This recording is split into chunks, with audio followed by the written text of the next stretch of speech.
Ooh, look at that! Look at that! Oh, so curious pre-show starting right now. Everybody's looking pretty good today. I haven't seen Dan. This is the first time I'm seeing your face all morning. It's nice to see Oh, you. hello. What you wearing, Dan? What you wearing, Dan? That new coat? New coat? No, no, no. What It's we got? just a shirt. It's a shirt. Oh, It has a texture. I can Look at only that! see It you on the does. small screen, so I'm trying to like. Yeah. I don't Oh, think that's texture, that's a pattern, right? Oh, it might be. I think it's a pattern. it's a pattern. Yes, I it was is. right. Pattern. Look at that. So, It's looking good, man. Props to you. Yeah. all right. Well, Well, we have a new person on the show. We do. Somebody make an introduction. Hey. we can do better than that. Um, if you're watching, and if you're hearing me say this, you probably are watching. You can see that there's a new face here. This is Catriona Boeing. She is the newest addition to the Oh So Curious team. Started out editing some stuff, then made some snarky comments, and proved that maybe, just maybe, she might be a good addition to the team. You'll be the people to decide that, not me. I have faith in her. I think she'll do fine. She'll Thanks. do okay. But you want to say hi to the people? Hey, people. There she It's is. saying- good to be here. You know, it's been a long time coming, and I'm thrilled, stoked. Can't wait to see where this goes. So that's it. That's my introduction. That's it. That's it. I hope you liked it. I felt okay about it. She's I felt charming. good. She'll do great. Roland, what grade would you give her on that introduction there? Pretty all right. Pretty all right. See? 1 out of 10, I'd say pretty all right. I'll Pretty take all it. right. Okay. Okay. We're off to a pretty all right start. What I haven't been watching The Boys, but what's the deal with The Boys? Can we talk about the boys? I would. Well, Wait, that's why before I we brought get it into up. the boys, let's. What do you mean? Hold That's on. why I ask. No, no, no. Before, okay, because we have a video. Roland did like a nice review of it, and then we will go into it. But before we do all of that, I'd like to touch upon something that Andrew you brought up.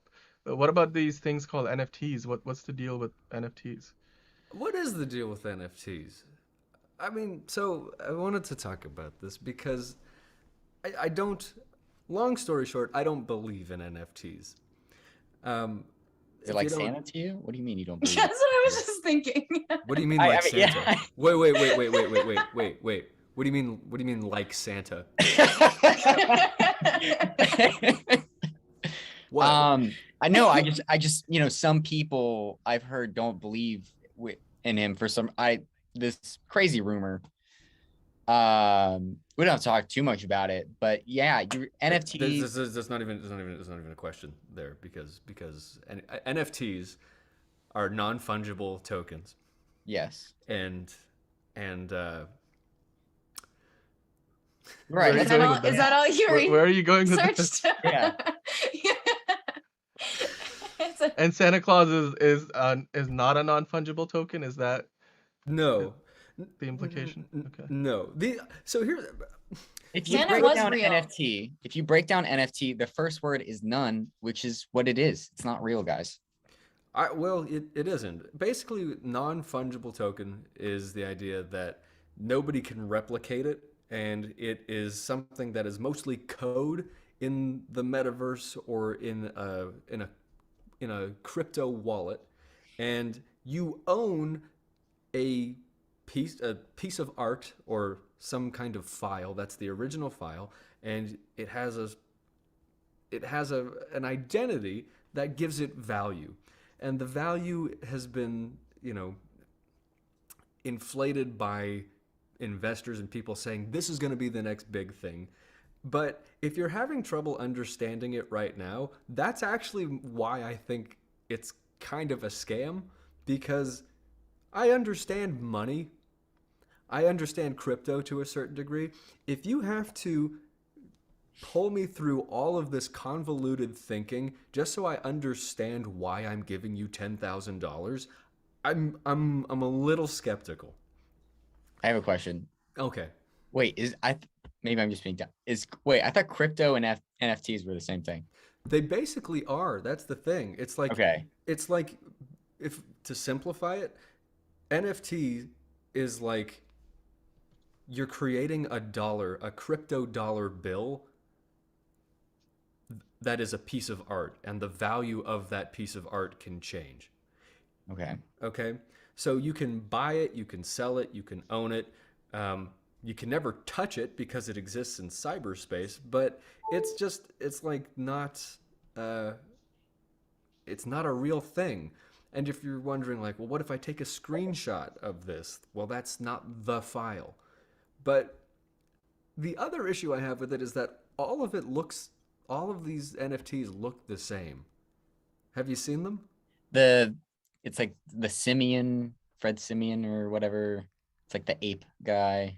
Yeah, they have those. Yeah. It's all like computer generated 3D rendered surrealism, and you can't tell one artist from the other. That's the other thing that's really strange about it, because if you could make something an NFT, if you could make anything an NFT, why is the market saturated with all of these people making the exact same kind of art? You know what it reminds me of? When I was a kid, and there was like those like little, I don't even remember what they were called, but there were these stickers that you could get if you went to like, you know, Ralph's or whatever, and they had those vending machines you put a quarter in, and you know, like you could get candy or whatever. They had one dedicated to like these stickers, and it was like this whole big thing. Everybody was collecting them, and the art style is so similar to that, and not everybody had the same sticker. It was like you were special if you had your own individual one, but I mean, we didn't make money off of it. We were just blowing our quarters on these stickers. Yeah. I don't get NFTs. It just feels like a way to get people's money. And I don't know. I'm skeptical of crypto also. Are you guys into crypto at all? I'm losing money in it right now. Okay. So Dan, what do you think about this? I mean, we're talking mostly about so far art-based NFTs, like fine art. Is Yeah. that what we're? I mean, NFTs have. I think it's a little out there in terms of, well, not okay. The concept itself, I think it has some value. It's just the way it's being utilized right now. It's kind of stupid because it's like you said. I mean, a lot of this value is it's based on, you know, human psychology. It's like fine art, right? Like it's only as valuable as people think it is. And Exactly. unfortunately, our entire economy is based on that these days too, which is part of the reason why we are paying as much for gas as we are, and why certain things are so expensive. Like it's if it was based on like the gold standard, like back in the good old days, things would be different. So I think NFTs are an extreme expression of that kind of thinking. And Yes. while I think the technology behind it has a lot of good uses, the truly revolutionary or things that are, you know, in the financial industry, like the blockchain technology and how it's used for cryptography and stuff like that, those uses are either in their infancy right now, or we just don't hear about them because they're not something most people will want to listen to, or it's just Yeah. boring because you're like, well, what are you talking about? Cryptography? You know, nobody cares about how people care about when there's a story about how we can all of a sudden have a new way to break all of your passwords, but they won't care about how banking transactions are encrypted so nobody can hack into it. Like those kind of things are where technologies behind NFT is really playing a big role. But NFTs, I think, is like the sexy version of it, where you're selling fine art. And Yeah. it's all speculative. So I mean, You yeah, make a for all we know, great it's gonna point crash tomorrow, about the like a hype. lot of these new cryptocurrencies have been recently. So Yeah, you make a really good point about the hype behind it, because really it's a game of values and trying to get people excited. The fact is, with art, especially fine art that's been around for a long time, the Picassos of the world, if you are buying that, there's a legacy attached to it. There's history. There's even a culture and an evolution of artistic styles and like what art has been that you're buying into. With this, it feels more kind of like a fad and like a bunch of people saying we could really make it big. Honestly, it's like when people said let's all buy GameStop stock, and it was, if we all put our value into it, the price will go up, and that appeared to work. I don't totally buy that either, but it appeared to work for a short time. And that's sort of the thinking that goes into crypto, NFTs, and the sort of new money world that we're in right now. If we But hype people up, sorry, I No. was just gonna say, but that is also what art has always been anyway. It's always been Yeah. a fad. It's always been a trend, especially like you know, the whole like new age art and stuff that it's like anybody could paint it. It's like garbage, you know. No offense to anybody who actually does that, but you know, it's like you could look at it and be like, this is why do people like this? Like this is so stupid. And but it's like it's a thing. Everybody's buying it up right now, and it's like that's just what NFTs feel like to me. Is well, what you were just saying. You know, it's always going to be a trend. It's just evolving. yeah, So it's what's tougher is for me is to grasp the idea of ownership. And I know we were talking about Seth Green. He like released some NFTs, or he was gonna. What was the whole story there? He was going to make a TV show, and I think he still is, based off of one of his NFTs, and it got stolen, which was a big thing. And then he had to like buy it back from the guy. It was like this whole messy ordeal, but I think he The ended up NFT got like, stolen? yeah, he ended up losing like I think like either $30,000 or $300,000. Just some crazy number. But yeah, Fred Simeon is what he called it, and it's like just one of the Bored Apes, you know, which I see a lot of. I mean that's what we're talking about. I don't know how they all make it look so similar. Do they use the same I think they're format using the same or like applications and software? programs to Yeah. software to make these things. But it's just like the lack of imagination. It's like if you can art shouldn't just be one style. You know, it's like if all paintings happen to look like Salvador Dali, we'd be like, well, who cares after a certain point? but by trends, you know, throughout time, it always. I'm not defending it. I mean, I think it's You are stupid too. Sounds like defending you're it. That's defending okay. Defend it. All right, fine. Like it, they've always done that. They've always gone that route. You know, there was a period where everybody did oil paintings of, you know, just a portrait of somebody, and it was like similarly posed and everything. It was a different person, but it was so similar. I mean, if you look at it, obviously, if you go to an art museum, it's not all going to be the same thing because you have all different time periods, all different mediums, and everything like that. But if you're in that time period, everybody wanted the exact same thing, basically. You know, they want whatever the style was. I mean, Greek art was all the later, like the classical period stuff. They all wanted like the marble statues, you know, Yeah. posed in that certain way. It's just always, they always want everybody, they want to be different, but they want to be the same. You know, they want to be just different enough where people are like, that's cool, but you still want to fit in enough where everyone's going to appreciate it and not really question it so much, I think. Fair enough. Yeah. Yeah, I'd like to see, you know, first I want to see what happens when people start selling these, how they hold their value, and what trends emerge outside of it. Because right now I think it's such a new concept for people that, you know, people are definitely buying NFTs because they think it's a good investment, but I don't know if anybody has successfully sold one after buying one. I have a That's friend. yeah. Go I ahead, don't know. Dan. Go ahead. That's interesting. Yeah, I can't on think the of. on the I'm sure they have. We just don't hear about it. Probably that's probably what it is. Yeah, I mean, on the same note, like with crypto, given everything that's going on with the economy, you'd think that more people would be saying, "I'm gonna stop using dollars and start using crypto," because you don't see everybody's just stockpiling crypto and, you know, waiting for it to go up and down. I don't know if people are really doing transactions and, you know, living life with crypto just yet. I think it's pretty rare. I do have a Yeah. friend though who has tried to explain NFTs to me multiple times and I still don't get it. But he's his Did this I don't- help at all? No. That's good to know. But he no, it did. It sure it did, yeah.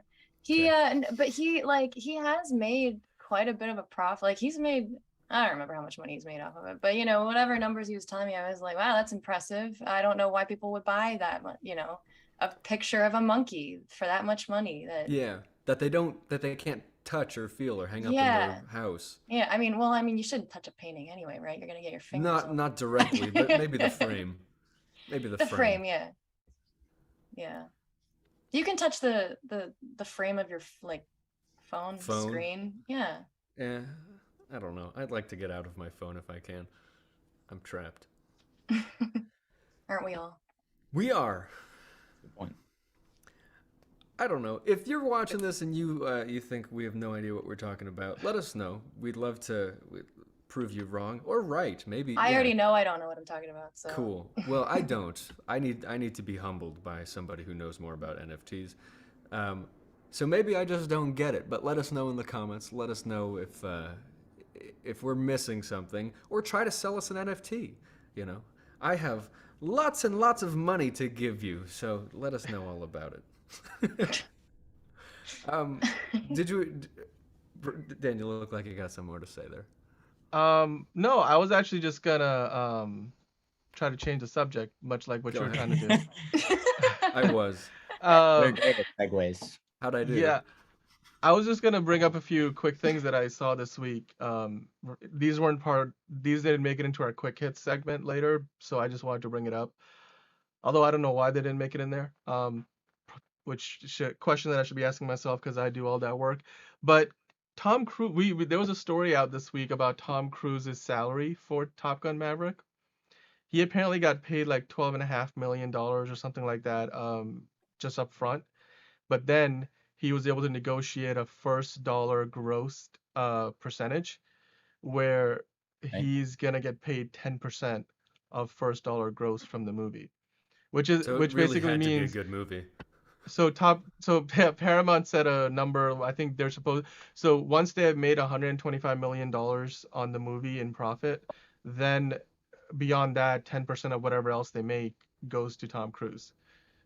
So, and then when you combine like the theatrical numbers at the box office with whatever it's gonna do when it comes to streaming and television, Tom Cruise might make over $100 million from this one movie, which would be a record for anybody making the most amount of money from a single film as an actor. Like I think Jack Nicholson made like some $65 million on the Batman 1989 film. Back in his heyday, Jim Carrey would be making like $25 million and stuff like that for basically, like things like Liar Liar and stuff like so. Not even like big franchise tentpoles, but like those days back in the 80s and 90s, actor salaries were way through the roof. Like recently, when I think the highest numbers we would hear will be like Robert Downey Jr. made like 50 million on the first Avengers or something like that. But 100 million, that's what do you level. do with that money? Invest in NFTs. Yeah, Sounds but really, like a plan. like, wow, how honestly, like at a certain point. Because it's not like that's the first $100 million the guy's ever made. Yeah. Well, this might actually be like, this number alone might eclipse everything that he has made ever as an actor. Because as an actor, but all these guys. He's making money as a financial producer advisors. too. As a producer, yeah. And I'm sure he's investing and has all kinds of sponsorship deals here and there. Maybe he'll buy Twitter. Maybe he'll buy Twitter, because Elon might not. Yeah, there's that. No, but I mean, it sounds very. The fact that he got a first dollar gross deal clearly shows Paramount did not think this movie. I mean, nobody thought this movie was going to make $1 billion, because otherwise they would not have given him that deal. I mean, the studio would want to keep that money, because first dollar gross is not like, oh, you make a percentage of profits once everybody else gets paid. That's usually when actors get a percentage. That's kind of what they are. First dollar gross is like, none of that matters. You're just getting the money up front from whatever the studio made at the box office. That's insane. The movie is sitting at a $1.13 billion right now, and it's still making money. It made over $500 million at the domestic box office, and Yeah, I mean, it's God knows it's gonna do well probably on digital and Blu-ray, and people are gonna be buying it. So If people are it's only seeing gonna it add three to or it. four times in theaters, it's gonna stream well too, and that Yeah. means advertising dollars and you know streaming rights. That's going to Paramount Plus, right? Yes. Okay, Speaking of That's a yeah. which, good I move was for them. looking at what they Yeah. had on their streaming service. I mean, Paramount Plus kind of flies under the radar, right? Like Yeah. Mhm. they've They're got some kind good of stuff. yeah, they're making a lot of interesting moves. They bought Nickelodeon because Well, Nickelodeon as a brand was kind of it was wasn't Nickelodeon always part of the?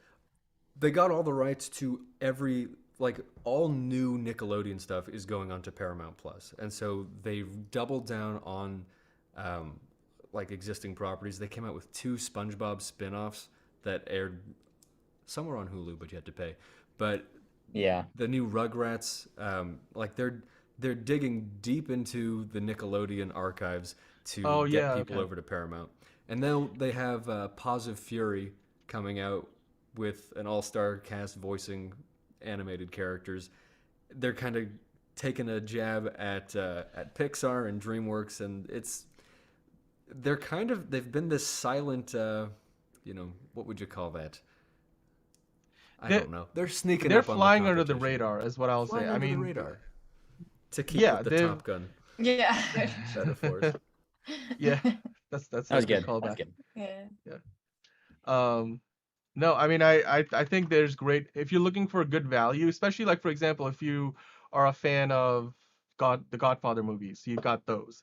If you want to watch The Offer, which is the making about, it's a fictionalized version of the making of the movie series, you can watch that there. There's also obviously, like you said, all the Nickelodeon stuff. You have all the Star Trek stuff there, which I know that, most of the Star Trek audience is older, but the newer audiences that are finding it, everything new Star Trek is on Paramount Plus. And they've got a bunch of, I mean, CBS has we were talking about before the show things like Law and Order. I think is Law and Order CBS or is that NBC? I think it's NBC. It's NBC. Well, I mean, but they have they have NCIS and stuff. So and they have a bunch of like CBS as a network, like all of their shows go on Paramount Plus. So there's Well, I tremendous know value. NCIS is on Netflix still. What? NCIS is still on Netflix. I know that. Well, it probably is, but it's also it is a CBS property, so like if you want to, I think you can watch it there too. Okay. Interesting. Yeah. Like that's basically so the history of that streaming services that used to be called CBS All Access because Viacom and CBS were like two separate companies because they had split a while ago and then they recombined a few years back. And now they went from calling themselves Viacom CBS to being like we are Paramount, which is a good marketing move. It simplifies it. People know that name more. It's the oldest Yeah. movie studio in existence, so makes sense. But yeah. Anyway, It's also I want kind to of got bring the that up. sheen of Top that Gun, nice name. like another piece of good news for that movie. Yeah. Yeah, I haven't heard one piece of bad news for that movie. Yeah, really. fair. It's taking fair. over the world right now. It's kind of crazy. I mean, I have people that like just randomly come up to me and be like, "Have you seen Top Gun? Have you like it's I don't know about you guys, but Like off the street? yeah, pretty much. They look at me, they're like, "Hey, mustache, Top Gun? Did you watch that?" Bob? Yeah, hey. You sure that Joe. wasn't me? I probably came up to you. You forgot that was Yeah, me really. coming. Yeah. Yeah. Because People are I'm friendly like on the this biggest side fan of country. that movie, like that you're gonna find anywhere. It's a good well-known movie. fact, Yeah. right? Yeah. Just wanted to put that back up there. Thank you. Is We needed that. Jabroni a character on Top Gun? No. Nope. Okay. That's just It's that just comes from the fact that I'm also a fan of The Rock, and that was one of his phrases or one of his. Yeah. I think That's from The it goes Rock? back to the Iron Sheik, but then The Rock brought it back, because the Wow. Iron Sheik would cut promos back in the 80s on WWF, and he would be all like, "I will beat you down, you jabroni," like that was his thing, and then The I Rock made it only his thing. I only ever like the first time I heard the word jabroni was it's always sunny in Philadelphia. Really. Oh, yeah. I had no idea that it had any prior history. I thought it was funny. I think it's a funny word. I don't know what Well, it means. you've got a lot of looking back Wrestling and to watch. well, I mean, I'm not saying subscribe to Peacock and watch all of the WWE's archives there, but I am saying just look up the Iron Sheik on YouTube and you'll find some good stuff. I will It's- have to. What else happened? I mean, have you guys seen the trailer for The Woman King with No, Viola Davis? what is that? No, what is this? It's a new movie from Sony, I think. TriStar picked, which is a Sony subdivision, whatever. But it's a movie it's based on real life events from Africa. Like it used to be a kingdom in Africa. I forget, the Kingdom of Dahomey or something. I might be saying that wrong. In the 18th and 19th centuries, and the Woman King obviously is in the name. Viola Davis is playing like the king of this empire, if you want to call it. And She looks cool. I'm looking at some images right now. it looks so badass. If you watch the trailer, I mean, John Boyega is in there, Lashana Lynch. It's got a decent cast. And obviously, anything Viola What's it Davis called? does. The Woman King. Isn't that just the chick from Thor? What's her name? From where? Are you Thor. talking about Valkyrie? Yeah. Yeah. No, More that's on not that, Tessa but- Thompson. No. I'm saying like the. In the I got in you. the- I know what you're yeah. talking about. Isn't she Thank you. a woman Look- queen? Lashana Lynch Woman plays King. the Captain Marvel in Earth. What was it? 838 in Doctor Yes. Strange in the Multiverse of Madness. Yes. So Yeah, that's interesting. I'll have to look at this later because I'm gonna get distracted. I already know it. Yeah, me too. A riveting show where we Google things in front of I us. know. That's why I have to stop myself because that's what I do. I'm like, all right, what did they do? What did they start with? Like, how long have they been in this? And I mean, there they it worked is. on the soundtrack. Look of at Oh, it. okay, cool. Cool. Yeah. This Wow. this looks insane. I mean, if you It looks more realistic than Black Panther. that's That's exciting. that is I true. think that's because it was a superhero movie. These are the only two pictures apparently. Okay. Wait. So What? first you're telling me that some people don't believe in Santa Claus. Is Wakanda's real, right? Wakanda's I'm- real. I'm There's one in actually- Illinois. That's right where Is I that- used to live. Just spelled differently. Just have to know where to be. That's all. I mean, This have you looks been incredible. to Willy Wonka's Chocolate Factory? They I make great haven't, but I'm chocolate planning bars. to go. Yeah. Find a ticket. I haven't found. I'm eating chocolate like crazy though. Dang. I have an NFT of the ticket. If you Do you? wanna, yeah. Okay. Okay. Okay, I think at this point we have earned our way to the boys. Let's make that happen. Let's watch the boys. What? Let's watch the boys. We're not gonna watch the boys. We're Let's just gonna watch watch what Roland Roland talk had to about say the about boys. the You guys boys. should watch The Boys. Yeah, I've no, been, you should. It is a I've been great trying show. to like promote this to you guys for like so long. I feel like, but you guys should. It's genuinely, Andrew. I think you would really get a kick out of it just because of Why me? how the story is. Yeah, like why how Andrew? Writers deal with it. What? Why Why Andrew? me? Sorry. Just because you're always, what's the word? Critical, and they make fun of pretty much everything, but it's never in like a poking fun. They like somehow just weave it into the story, and it definitely works around your expectations. Oh, I actually That's- might you know like what? that, I'm gonna need a new show to watch soon. Some people are making the case for Ozark, but everybody else that's been saying like boys, the payoff is incredible. So Yeah. if it's gonna make me laugh, I'm more inclined to watch that. Before we go but I into any don't more wanna of say it, that, and then you don't laugh. before we get into any more of it, I would really like to watch Roland's review, and then we can kind of discuss it a little bit further because I'm sure you'll have questions. This season Okay. has been anything, but if you haven't seen the show before, you will have questions, especially if you start from season 3 because saw some marketing about it because they've been doing a really good job of viral marketing the whole They thing, have. especially this Yeah. season. They have. So, All right, have it your way. Show me what Roland said. all right, let's take a look. And here it is. All right, the last episode of The Boys Season 3 just came out, and it was so good. I mean, it was phenomenal. I mean, every episode has just been hit after hit after hit. It's been so good, and so many deaths. So many deaths. Not Black Noir, though. He's got that special healing ability. It's been established in Season 2.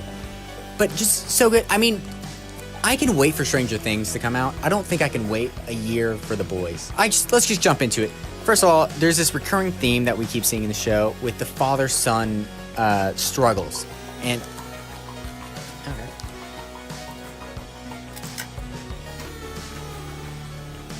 Black Noir, what is this?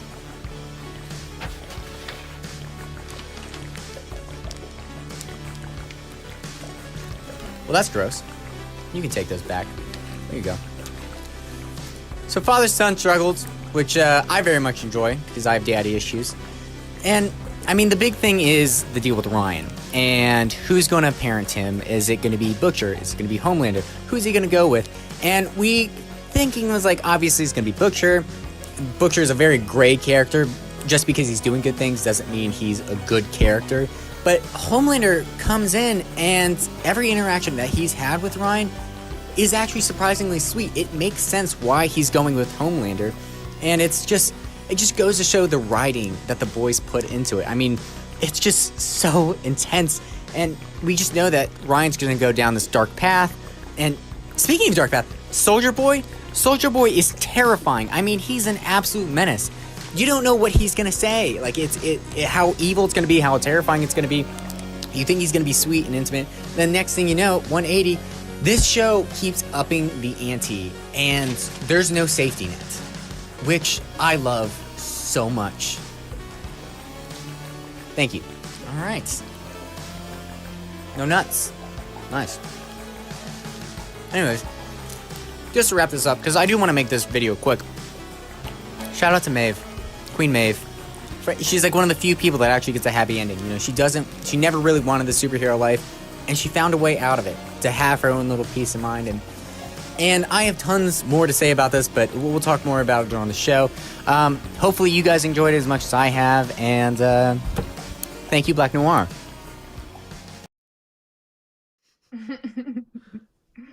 Yeah, I had to pay him $50,000 to make that cameo. Wow. Wow. Dan, I will invoice I you was that. lost on the name. I was like, I know this character from the show, but what is his name? Yeah, because he's Well, always he's not reminded going me by of that like for, a guy yeah. from G.I. Joe. I always forget that guy's name too. Snake Eyes? He had Snake Eyes. Yeah, he had a movie came out. Yep. What, last year? Well, just watching that, what's interesting. The sense that I'm getting is that it's not like a Marvel movie where it's like we all have to team up against this bad guy. It seems to be a lot more about the interpersonal relationships and just they happen to have superpowers. There is not one instance where things are black and white. There are so many changing parts that go in. You know, they'll team up with this person even though they have like a whole vendetta, like that person like killed their girlfriend and they have to team up with them, or you know, things are always constantly changing, and it's just finding out who the big bad is. But that's changing, and especially in this season, like there's like not betrayals, but people are kind of like jumping back and forth between that line of whose team they're on. Mm-hmm. Yeah, and I know that was fast, but do you guys have any questions? I'm trying to be vague, but I'll be honest. I know nothing about the show, and I feel like that really is a season 3 recap there, where I'm like, yeah, what I don't even know where to start there. I know. I'm sorry. It is intriguing. Don't apologize. I'm not apologizing. Who's No, apologizing? Roland. Yeah. Roland, Roland, no don't need to apologize. It was a wonderful thing. Yeah. And it did entice me. I may start watching it. I think I will too. Look at Okay. that. She's just I like copying me. But it's No. it looks interesting. It looks fun. I Yeah. like Carl Urban, so. Carl Urban's the best. Oh my Yeah. gosh, she's so cool. And in this show, you can tell that he has a lot of fun with the character because he's always just like balls to the walls, absolutely insanity. He's always doing. His character is supposed to be like the leader of the team, and what they're doing is taking down superheroes because in their world, if superheroes were actually real and people had these powers, there's no way they would be good. All good, at least. That's a good point. Yeah. It reminds me of that quote from was it Lex Luthor and Batman versus Superman, where he's like, he learned a long time ago that if God was all powerful, that he wouldn't be. If Benevolent. God can't be all powerful if he's all good, and he can't be Exactly. all good There if he's you all go. powerful. Perfect. That actually comes from a. That's a dark quote. Oh gosh, who was it? I want to say early 1900s, but that's been around. It's a big quote. Good time. So all in all, I mean, season 3 of The Boys, it seems like I'm behind on the show, but I've sort of been on the outside looking in, and I usually don't care for spoilers, so I'm like, I totally look for that stuff, and I'm like, okay, well, this happened, I'll watch it anyway.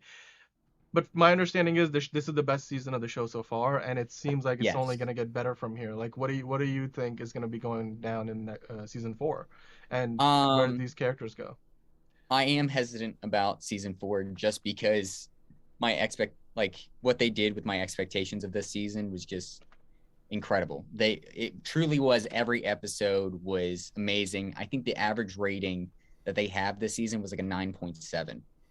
So wow. That's I don't know if they're going to be able to keep that up. That's really high standards that they put themselves up to, and I don't know. I'm pretty sure they're still going strong. I don't think they're ending it next season either. No, I don't think so. No, Yeah, this is. There is sort of a season 4 curse, where season 1 you're establishing, season 2 you have an idea of what you are. Season 3 is usually where like you've done a really good job of extrapolating on the themes and having fun with the characters. Season 4 is usually where it's like, okay, we're up in the air, now what? And it's a gamble. Like I've seen a lot of shows plummet at season 4. Would you say that was the case for Stranger Things? Because their season 4. Not for Stranger Things. Stranger Things had a totally different trajectory. It went really good, hey, and then finished off with okay. I mean, but look, some shows, like I would argue, a lot of shows tend to hit their stride around season 4. Like I can give you like many examples. For example, Star Trek: The Next Generation. I think season 4, 5, and 6, or even season 3. I think were some of the show's best seasons, because usually a lot of shows are finding their way in the first couple of years, and then by the time you get to like year 3 and 4, you're basically like in the peak of your prime. And like Stranger Things is an example of that. Although Stranger Things has been really good almost from this start, and I think maybe season 3 was a bit of a dip, but I loved season 1 and 2, and then season 4 obviously is the best one yet. So I have a question. Sorry. Oh, go ahead, Dan. Okay, Dan, I have a question for you about Star Trek. Is each season following its own story? Is each episode following its own story? Because I find that shows that usually it's like an episode to episode kind of thing usually figures itself out in the later seasons, as opposed to when the entire season is its own important story that it's building upon. The Next Generation is like every season. It's episodic, but it's at the same time like there like characters will appear for a full season, and so you'll know what season you're watching. Right. So controversial. I actually like the first couple of seasons of The Next Generation the best. Really? I mean, I found it a bit more faithful to the original, which I like, and it started getting a little too science fiction heavy for me. That's not what the show's about for me. Well, I do think, I mean, again, I think difference of opinion. I think some of their better like stories in terms of tackling issues that sci-fi I think does. Sci-fi as a genre I think is best put to use when it's tackling real life issues and doing it through allegories and metaphors. And I think yeah, and the Next Generation, I think, really picked up on the quality. I mean, first couple of seasons have great episodes. I'm just saying overall quality, I think, went up as the series went along. But to answer your Sure. question, Katyana, I think, yeah, I mean, all the Star Trek series up until the newer were the ones that are on exclusive to Paramount Plus, up until that new generation of Star Trek stories, after the J.J. Abrams trilogy of movies, every Star Trek show before then was episodic and it wasn't serialized. So they had Right. like ongoing character arcs, and they would have a season story that sort of is Right. going to start and end at the end of the season, but it wasn't, they had 23 episodes to fill, so you can't. I mean, I wish they did a 23 episode serialized season today, because I'm sure there's money and enough writers to put in the Yeah. writers room to make that happen, but it is a Well, tall order. So the thing is that, like, when you talk about how the nature of science fiction as being commentary on social or like moral issues, that really works when it's episode to episode, because you can make a point. When you're dragging that out for 5 or 6 seasons, you're making one point about good and evil, or what the right thing to do is. It starts getting really convoluted, and you lose the opportunity to make all of the points. And Star Trek particularly does a good job of, saying this character represents this type of thinking, this person represents this type, and this is what you do given this situation.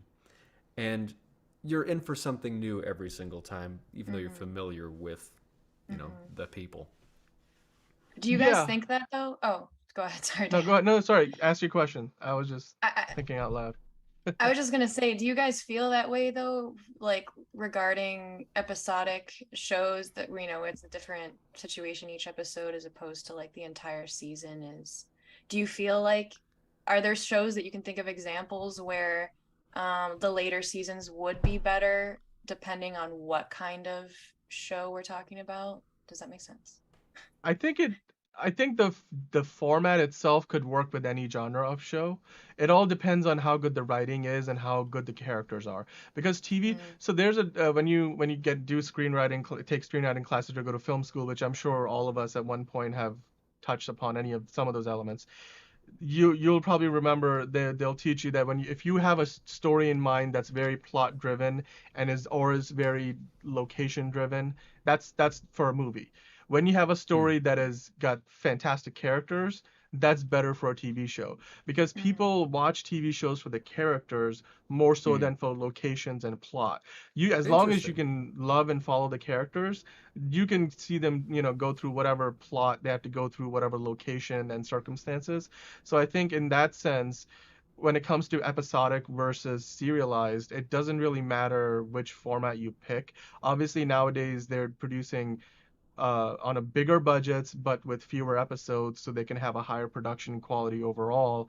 That lends itself to a serialized format because it's easier to tell a serialized story over 8 episodes or 10 or 13 episodes than do something episodic. Like, for example, the X-Files tried to do that when they had their return seasons a few years ago, and they Hmm. had a 6 episode season, an 8 episode season, and they tried to do that where that is one overarching story, and you have the first episode touch upon it, the season finale obviously did it, and maybe like they had an episode in the middle, but largely they had in between like 4 or 5, however many episodes were in the middle, they were like monster of the week episodes, which the original X-Files, I think, has some of the best monster of the week episodes of all time. But in that shorter format, they tried to repeat that episodic thing, and it didn't work as well. And I don't know if that came down to writing or if it came down to just the fact that, it's 6 to 8 episodes. You want to be seeing your characters go through the main story the whole time, versus if you had 24 episodes, you're like, okay, they have plenty of time. I might as well watch them do something, that's just based on that one week. Um, mm-hmm. so It's yeah, I think I've never heard that it's about mix. television versus movies being driven Mm-hmm. by location versus characters. That's really Mm-hmm. interesting. But in the age of like miniseries, the lines have really been blurred. Mhm. Do you see that affecting the quality of television? Like, do you think that's wrong to say, like The White Lotus is something that had good characters, but it was about the location. Like, it was Mm-hmm. and these miniseries tend to feel kind of like movies that you can take a day to or a week to watch the next scene in. Well, you could have anthologies. I mean, I think there's, like you said, the lines have been blurred because I think now the boundaries are not there anymore that they used to have, like, or not boundaries, but like they used to have certain buckets. And then when you were producing content for cable or for network television, you had to go to these networks and pitch your show. And they would say, okay, well, if the gist of it is you're making a 30-minute comedy sitcom. And is it a single camera, a multi-camera? Like, is it gonna have a live audience, or is it like with a laugh track, or are you just a single camera, like, you know, Parks and Recreation, Brooklyn Nine-Nine, The Office, or is it like, you know, Everybody Loves Raymond or George Lopez? So they would pigeonhole you in those kind of formats. With streaming, you don't have that anymore. And that's why, I mean, not every episode has to be 42 and a half minutes, because you need to account for 18 minutes of commercials, and you need to break it up into 5 acts because you will have 4 breaks in the middle. And now you can do 59-minute episodes, an hour, 10-minute, an hour and a half. Like Stranger Things had a 90-minute and 2.5-hour episode in this season. Remember. Yeah. So I just think the lines have blurred to the point where you can make a 6-episode series that feels like one really long movie, or you could make a 6-episode anthology-like series where each episode is its own thing, whether that means each episode is completely different, or that 6 episode is like one story. Like, there was a show on the USA Network which had Bill Pullman in it, and the first season had Jessica Biel in it as the main lead in there, and Bill Pullman's sort of the detective of the show, so he sticks around every season, but then the main character that is the focus of the story is different. And the way they ran that show was they would do 10 or 12 episode seasons, and each season was one contained story, and then they would move on to the next, kind of like what American Horror Story would do. But then you also have episodic anthologies like Black Mirror, where every episode is very much its own standalone piece. So now you can do basically anything. The rules are sort of not, they don't exist so much anymore. I mean, there's some limitations, and obviously, you know, you have to still got to get somebody to greenlight your project. But nowadays, Here's a question for you. Would it work? Would it work in reverse? Do you think, because the lines have been blurred, like, could you do movies that felt episodic? Because everybody's trying to make sequels that's like now. Isn't that the Marvel Cinematic trilogies. Universe? Yeah. That's that's the answer, isn't it? Isn't that what the MCU is? Honestly, yes. I don't think that's how it started. Like, in all fairness, I think if you look back at Phase 1 movies, especially, those movies you could like stand on their own, or like the Iron Man trilogy could stand on its own. But nowadays, like, think about it, right? The last time we saw Guardians of the Galaxy in their own film was Guardians of the Galaxy Volume 2.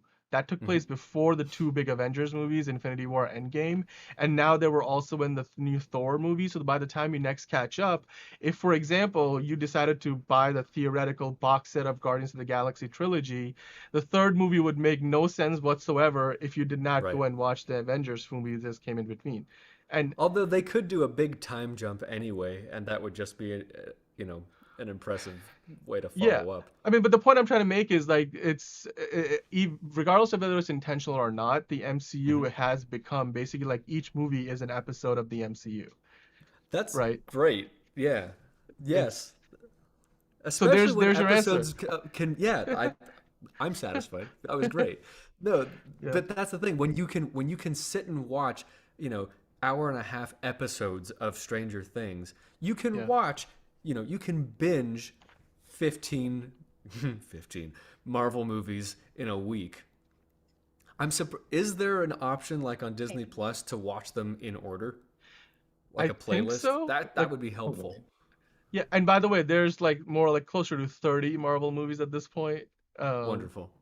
Yeah, it's up there. It's up there. It's like 2 seasons worth, or if you're doing 13 episode seasons, it's almost like 3 seasons worth of movies.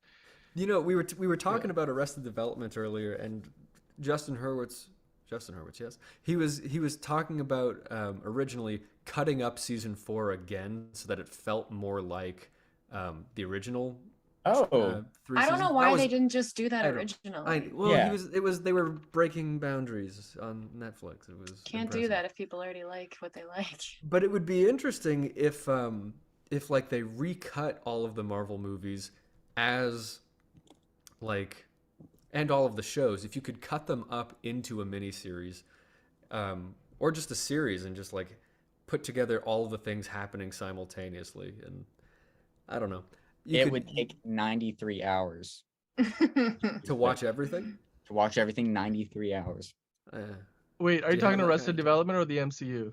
The MC. MC. Yeah. Okay. You can watch alright. Arrested Development again Yeah. and again. First 3 seasons.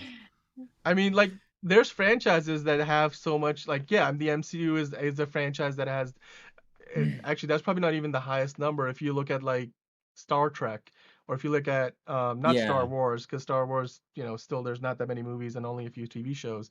But Stargate, for example, had, like, over 200 episodes of television. So there's Wow. those kind of franchises are, like, similar in nature, but obviously you couldn't point at every episode of those shows or movies franchises that would be produced to the level that every MCU project is, because their budgets are like much higher. So I mean, there's a certain premium quality to it. I mean, no wonder Disney Plus has like the second most subscribers of any streaming service, despite Netflix having like a decade-long head start. So yeah. Man, I was not expecting that conversation, but I'm glad we had it. That was Yeah. neat. All right, shall Like we that kind of see what the conversation. comment of the week is? Because Yes. we had some good ones. There was some good engagement this week.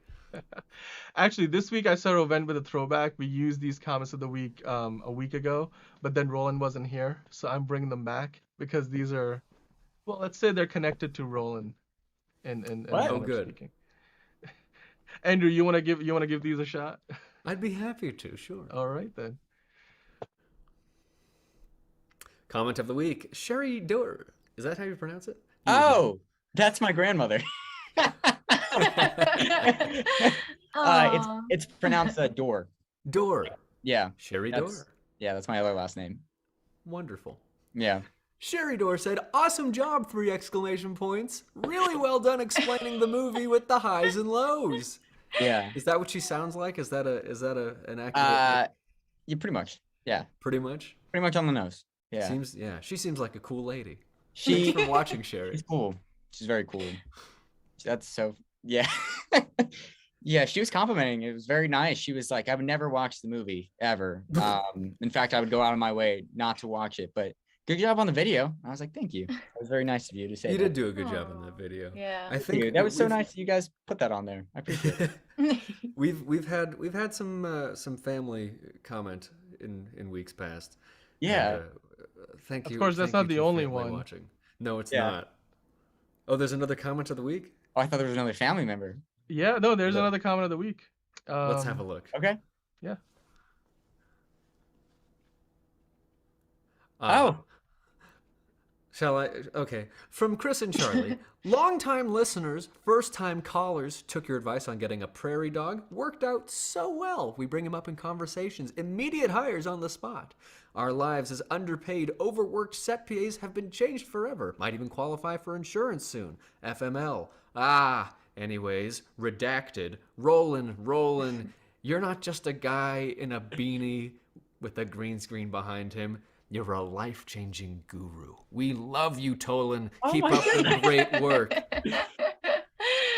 This is so nice. Oh, wow, Aw. that's We crazy. got a lot of love in the last couple of weeks. There's been some good content. Aw. So yeah, if you're watching this, and I know you are, comment, because you could end up being the comment of the week, and I could Yeah. read your comment aloud with an air of arrogance and half-hearted sarcasm.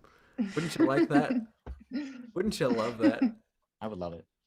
So Well, that's how you become part of the show. In the meantime, we're gonna jump to the actual show because we kind of got the wheels greased and things are starting to percolate, I think. So we're gonna cut to the new show, but follow us on all the stuff. We're on Instagram, Facebook, Spotify, iTunes, anywhere you can get a podcast. So do that. Be our friend. Engage. Become part of the show. Become part of our movie community. I always forget what the actual thing is. What did you say? Movie fan community. Our movie fan community, because we're fans of movies. We'd love to have you be part of Oh So Curious. Shall we? Yeah. We Michelle? shall. Here we go.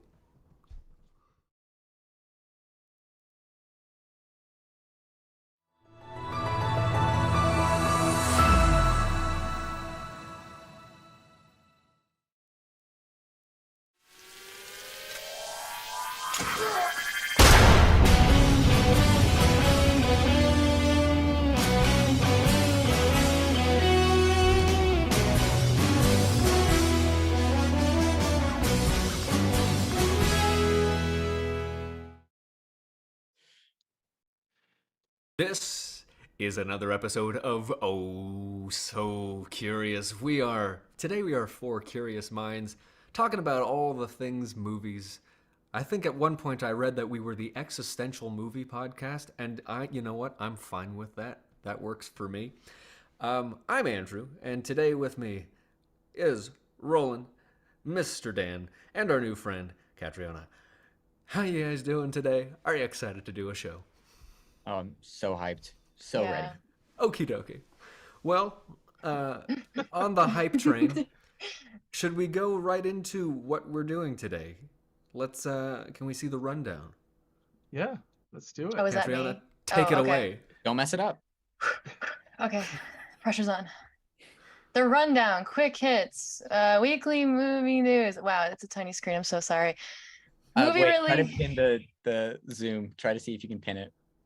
Oh wait. Okay, wait. Movie release dates. Okay, there we go. Thor: Love and Thunder, the Gray Man preview.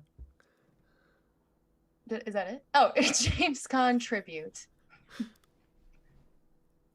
That's it. No, yeah, that's okay, and that's okay. it. That's it. Catriona, Yep. it's so good to How- have you on the show. Thank We're you, actually gonna I'm- look for somebody else.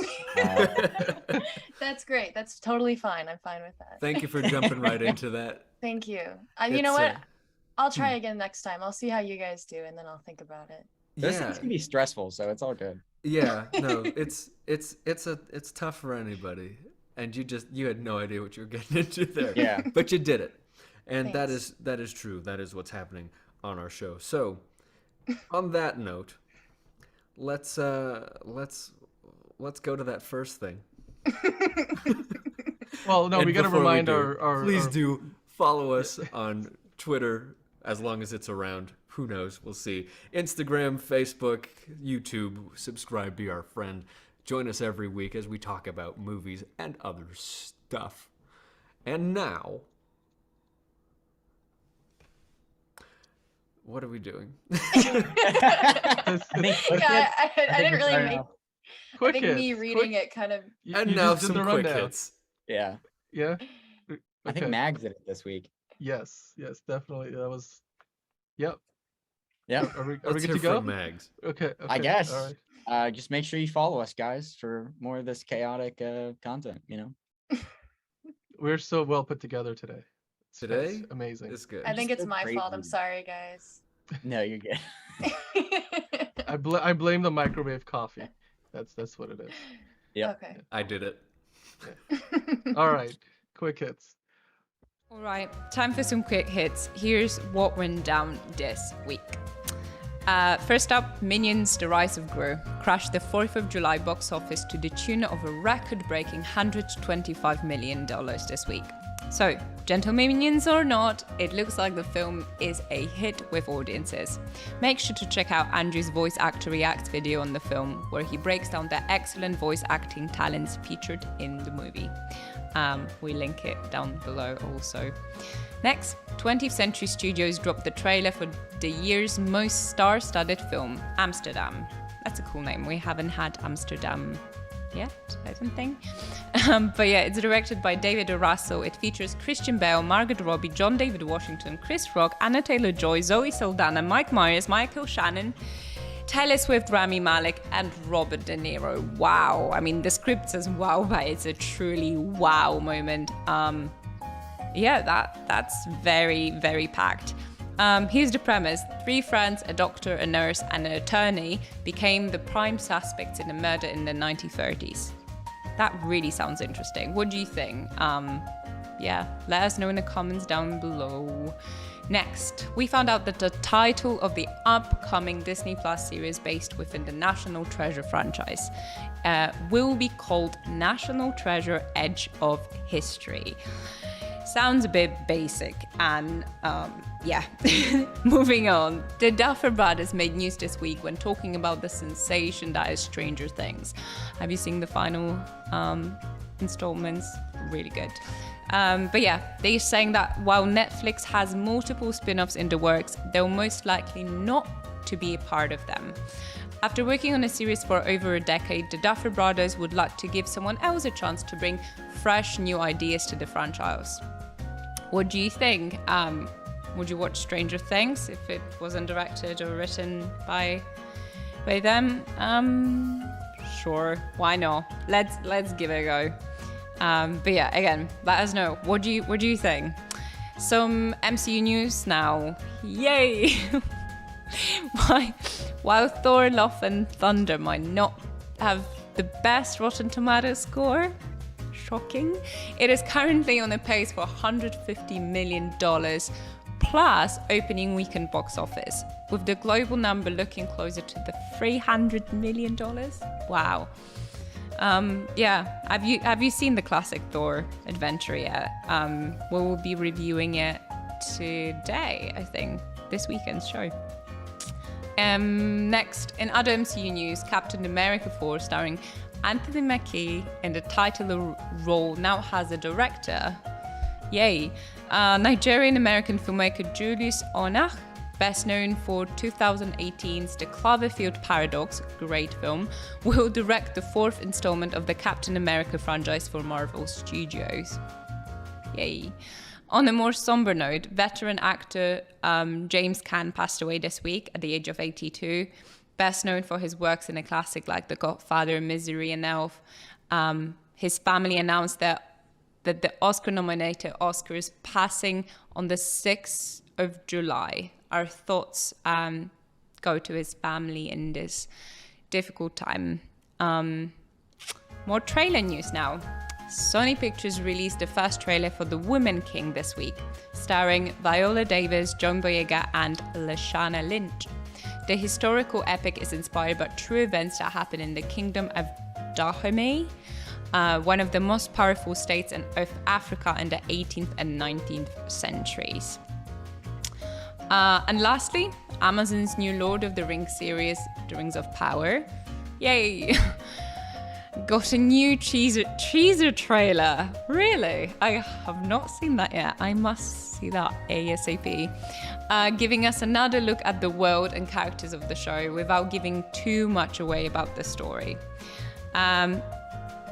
It comes out July 14th. Oh, the next trailer comes out on July the 14th.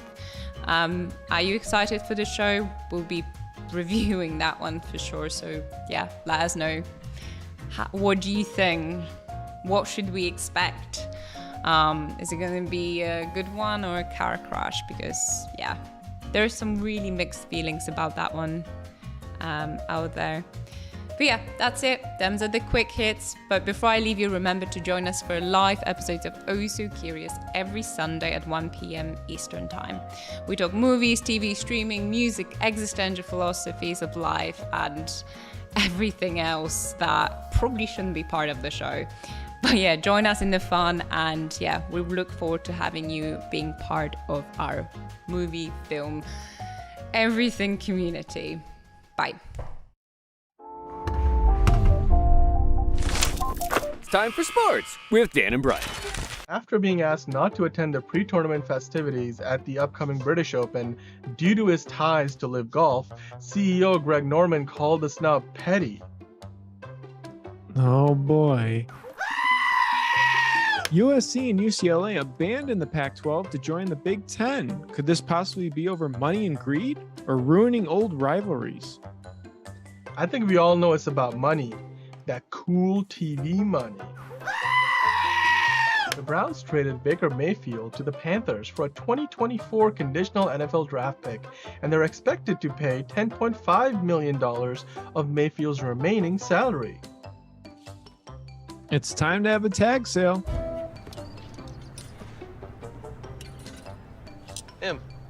Those big ticket items go up front. That's what draws people in. Now that Gronk is retired, what do you think he's going to do next?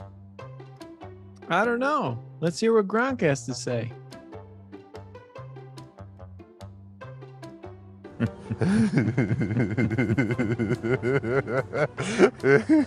The Raiders hired attorney Sandra Douglas Morgan, who became the first black woman to serve as an NFL organization's team president. Simply put, a step forward. Let's keep it up. The Raiders have a long legacy of greatness and of bold moves because the people behind the scenes and those on the field, and because of visionaries like Mark and his father Al. I look forward to fulfilling the promise of 2 legacies and 1 future for Raider Nation and Las Vegas. Thank you.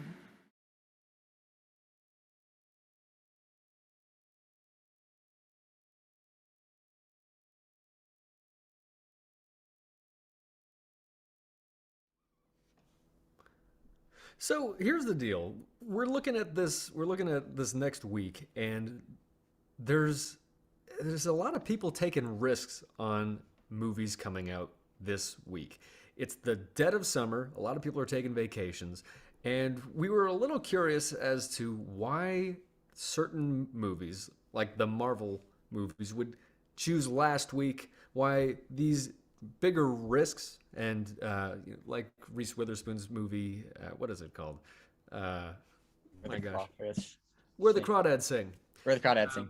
And Paramount's new animated feature. These are risks that studios are taking to introduce themselves as something new. Why this week? And so with that in mind, we wanted to sort of talk about, why do people choose to release movies when they do? Let's start with what would be the most popular time to release a movie, and what would make that the most popular time? Well, looking at Google, it says a lot of the summer months, just because I think kids are out of school, so there's a lot more free time. So there's, from what I understand, there's 3 or 4 times of a year that are very specifically big time, windows for movie releases. If you want to make a ton of money, you release your movie in the summer months, which usually is between June and August. You release your movie at Christmas week, or basically second half of December. So people are on holiday. There's a big time for families to go to the movies. In fact, Christmas time, in terms of a 2 or 3 week period, is in some ways, and depending on the year, more profitable overall at the box office for everybody overall, not just like particular studios, than even some parts of the summer months. Even though the summer months overall are like that's where studios make most of their money. That's where the biggest movies are released every year. Then you have award season stuff, which generally is coming out in the winter months before the award seasons get, before like the Oscars in March or April. But generally speaking, the winter months from between January and March are pretty dead. Like if you want to drop a movie that is terrible and you just want to let it, you just be like, all right, we'll dump it in theaters. You do that in January or February, but of late, you've seen some big movies, come out at that time. But usually what ends up happening, like, for example, this year we had Spider-Man No Way Home making all the money in the world in January and February, holdover from December. When Avatar came out, which still holds the title for the biggest movie of all time, back in 2009, that movie came out in December, and then I think it was 8 or 9 weeks in a row. So basically all of January and February, it seems like, it was the #1 movie at the box office. Like, that's still a record. Like, so those are like, the times of the year you'd want to release your movies, ideally. Could there be a strategic advantage to releasing something when every other studio isn't releasing? Yeah, definitely, because you don't have any competition, of course. So it's like nobody's gonna see the other movies. They're just gonna be like, all right, I guess I'll see yours. Yeah. Well, I mean, in that,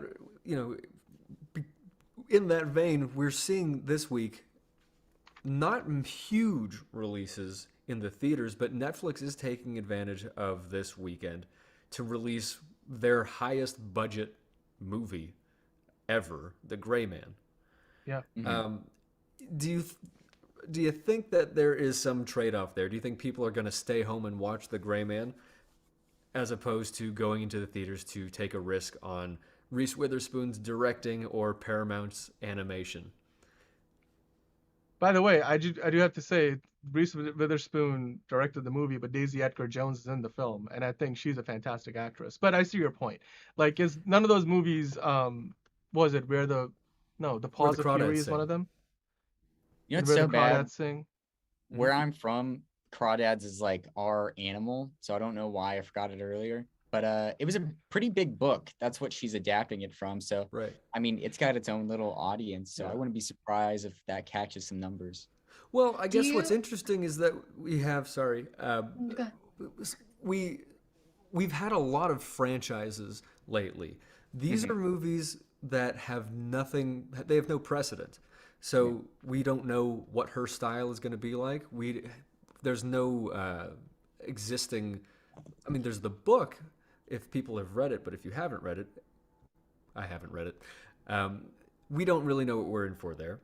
With regard to Paws of Fury, it's a completely different animation studio. There is a star-studded cast, but is that enough to draw people? I actually think the story behind the making of that movie is probably more interesting than the movie itself, because it seemed like Really? it had been in development hell for a while, and then a number of animation studios popped in and out of existence that were working on it, and it's been pushed around like between different entities. And it was one of the executives, I believe at Sony a while ago, it was his idea, and then it just kind of got run into the ground along the way and probably repurposed many times, and now finally there's a movie coming out. Do you know how long it's been stuck in development hell? I believe it was like the late 2000s is when it was originally conceived. So it's been, like I said, like a decade basically. Wow. I think Nickelodeon's putting it out now. Nickelodeon movies within the Paramount umbrella, like that's, which is great. I mean, it's good to know Nickelodeon studios are expanding their footprint. Like they're working now on, so the creators, this is a total tangent, but the creators of the Avatar series, The Last Airbender, they were working on the Netflix live action show for a while, but then they left over some sort of creative differences, but the show obviously is still continuing, the live action one on Netflix. However, they went back and it seems like Paramount was like, oh, you guys are not working on that anymore. How about you do more Avatar for us? So what they're doing is, I think within the whole Nickelodeon Paramount umbrella, they're working on multiple, I believe they're animated Avatar movies. So That's and the interesting. original creators are involved. That's going to be crazy, because the last time somebody adapted The Last Airbender, it did not go too well. But Got now, sham hammered. yeah, it'll be That- interesting wow. because that's an IP that people love. They love the mythology of it, Yeah. and it sort of begs to have a wonderful live action adaptation. I think people want to see that, just to have really good airbending, waterbending. It would be impressive for anybody to pull off well. But the story is really what's compelling about it, and the animation carries that off really well with a nice balance of humor and seriousness. I mean, even So- The Legend of Korra was good. It wasn't as good as The People Last love it. Airbender, but it was a good Yeah. like follow-up. And obviously, the original creators were involved in both projects, and now they're back doing this. And I'm interested to see what the live-action Netflix show looks like too. By the way, I mean, Me I don't too. think it's going to be bad. But this again, this is tying into how Nickelodeon Studios is doing way more than they were for a while, because Yeah. now they have to fill the Paramount Plus catalog with all kinds of content, and that's where it's coming from essentially. Yeah, it'll be interesting to see them competing against themselves and to see which performs better and what fans are actually going to appreciate. Yeah. There's- What I we- wanted to. Sorry, go ahead. I was just gonna say there's definitely gonna be a favorite. My money says it'll lie with the original creators wherever they end up, but we'll see. Because again, we've been aching to see a good adaptation of this for a long time. Well, this is gonna be. I don't know if this is gonna be the same canon. It probably is, because it is animated, so it might be a different time period in the same universe. Whereas the live action you could call like a adaptation, because obviously it's based on the animated, not like a continuation. Katiana, you had a question earlier. What were you gonna say? That's a great question. I don't remember. Okay. Well, Oh, Actually, I did have a Yeah. question. Kind of going back to like why studios choose to release their movies when they do. I mean, can that also is that always totally 100% up to when the studio wants to release it? Does it also have to do with um like the I don't know, like the movie theaters deciding like we don't want this right now. This is not worth our money or our time. Like, could that also be a thing? I don't know. Maybe a No, dumb question. it's not. Okay, well. The studio, no, I mean, yeah, I mean, you would think perhaps they had some leverage in terms of figuring out when to. So here's the thing: studios, theaters could say, "Hey, man, we're really lacking from," like, for example, when the pandemic kicked in, and unfortunately closed down basically everything, and movie theaters were, part of that as well. They tried to stay open for a while, and while they were still open, very few movies were coming out because they were not making any money. So but the fact, if the theaters are open, they are paying the employees, and all those, bottom baseline costs are still there. So they have to make money with something while they're open. I mean, they eventually had to shut down, but while they were open, very few studios were were releasing any films. I believe at that point, the theaters were asking studios, hey, can you put something out? And obviously studios weren't willing to put their big movies out simply to flop because nobody was going to go watch them at that time. But for example, Tenet was put out during that time, and it did well, in hindsight for that time, but it was nowhere near what it would have made if it came out like in a non-pandemic era. So, and in some ways, theaters can probably go to studios and say, "Hey, man, could you help us out a little bit?" But the decision ultimately rests entirely with the studio, because the studios are creating the product, and it's not a situation where, like, if you're running a convenience store, you're like, "We need more product," you ask the vendor to ship you more product, and the vendor does that. In this case, the movie studios create the movies, and then they decide when it is in their best interest to release the movie, and then therefore the theaters get the movie when the movie studios decide to do it, which is why when you see not movie theaters, studios change release dates. For example, we were talking about earlier when we were just prepping for the show, Bullet Train was originally supposed to come out this weekend, like today, this weekend, or not this weekend, not today, but July 14th, which would be this upcoming weekend. But it's been pushed back multiple times, and I think now it's coming out at sometime in August.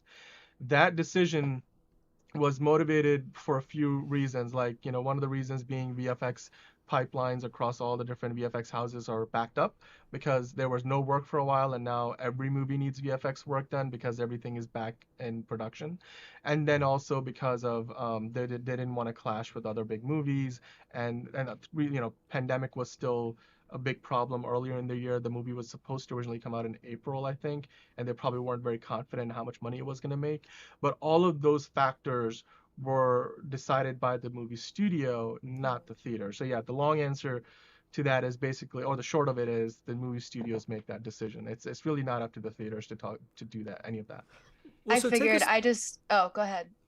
Yeah. take us through it. How does it all work? What's the structure of it? And is there anything that as audiences we can sort of see, like, oh, this is a big weekend?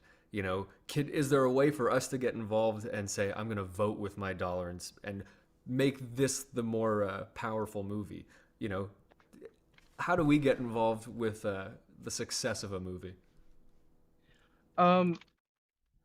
Yeah, so it is basically comes down to it, consumer demand, much like any business, right?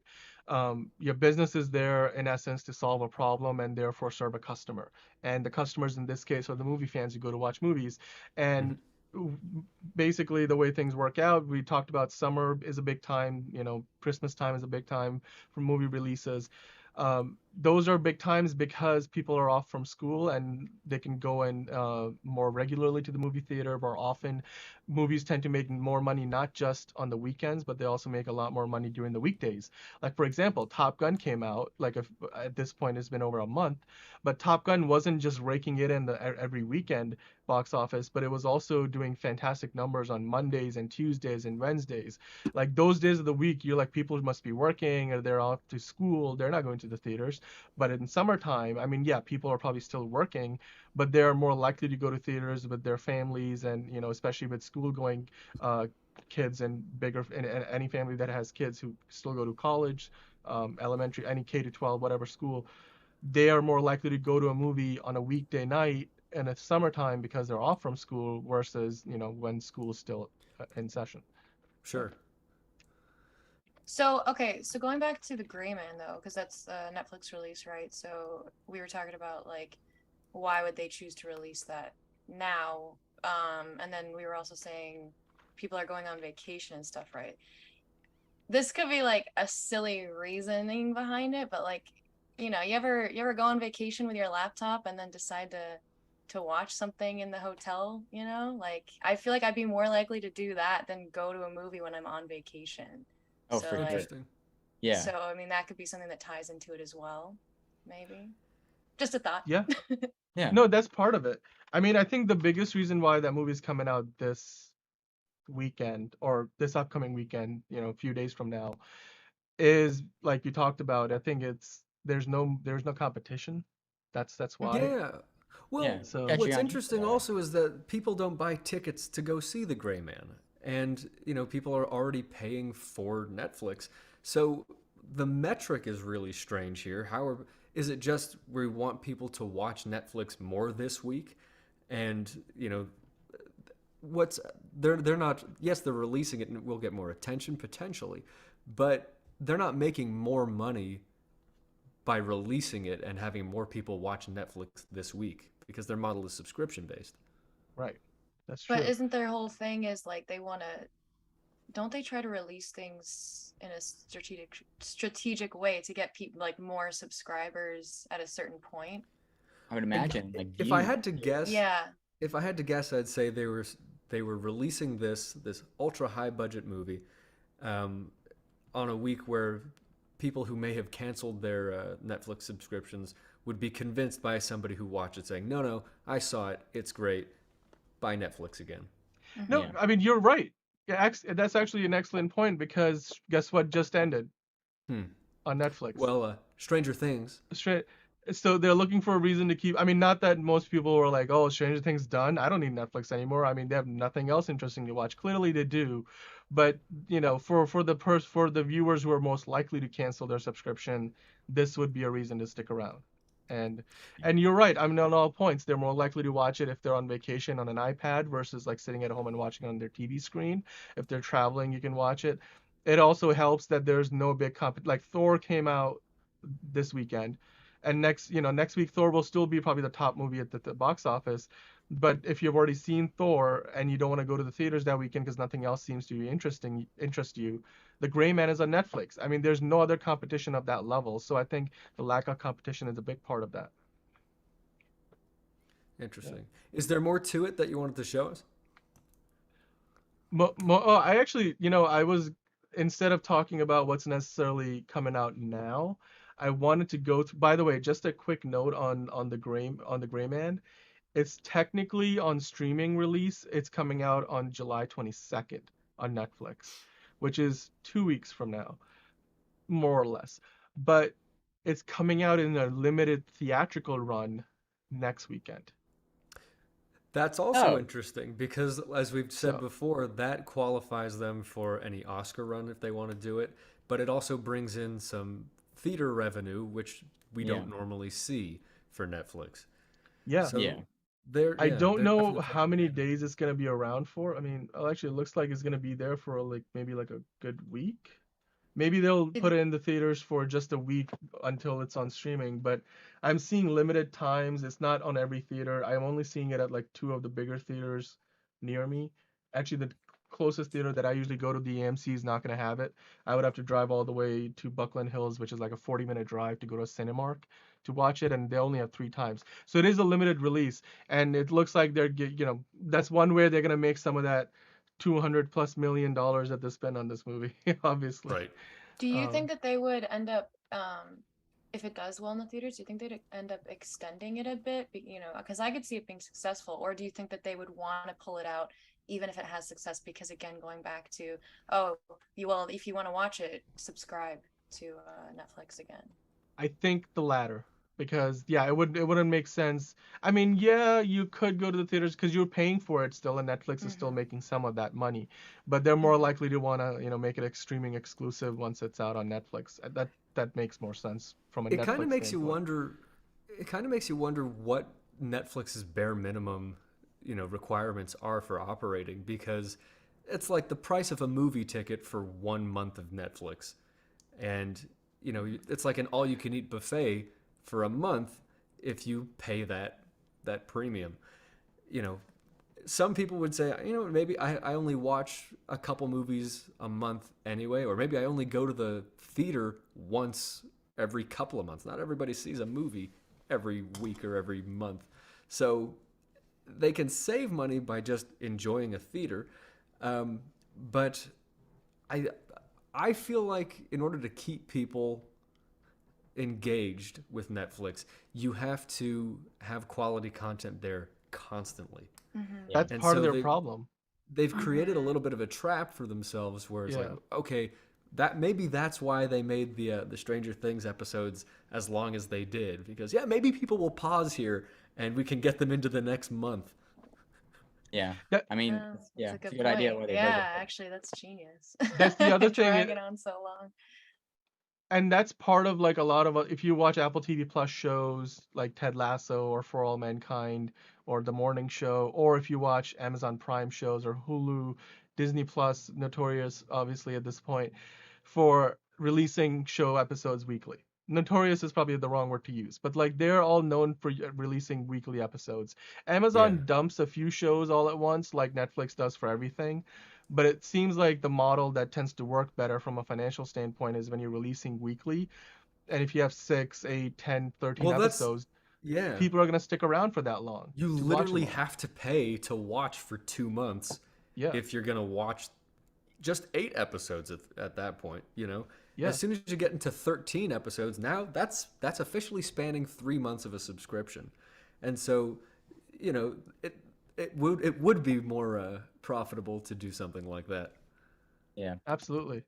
Now, before we finish, I mean, I think at this point we get a good understanding of, hey, summertime is a good time to go watch movies, go watch them in Christmas. Hey, Avatar. Speaking of Avatar, the second one is coming out this Christmas season, so I'm sure that's going to dominate the box office.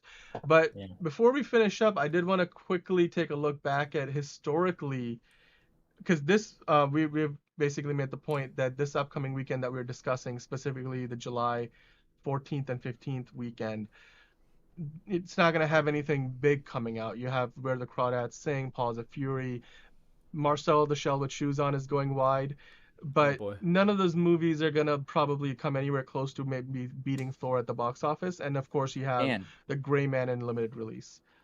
Miss Harris Going to Paris. Mrs. Harris Goes to Paris, that too, of course. But again, none of those are franchise tentpoles. Nothing is like a Die Hard level of a film. And speaking of Die Hard, though, if you look at the history of movies that have come out on that weekend, it's pretty stacked. Like there's 2 Harry Potter movies, The Deathly Hallows Part 2, Half-Blood Prince came out. Bullet Train at one point was supposed to come out this weekend. It's no longer. It's coming out in August. But the original Die Hard in 1988 released on that July 15th weekend. We also had Wedding Crashers, which is a hilarious. There's some real. It's weird that for some reason this year there's nothing major coming out.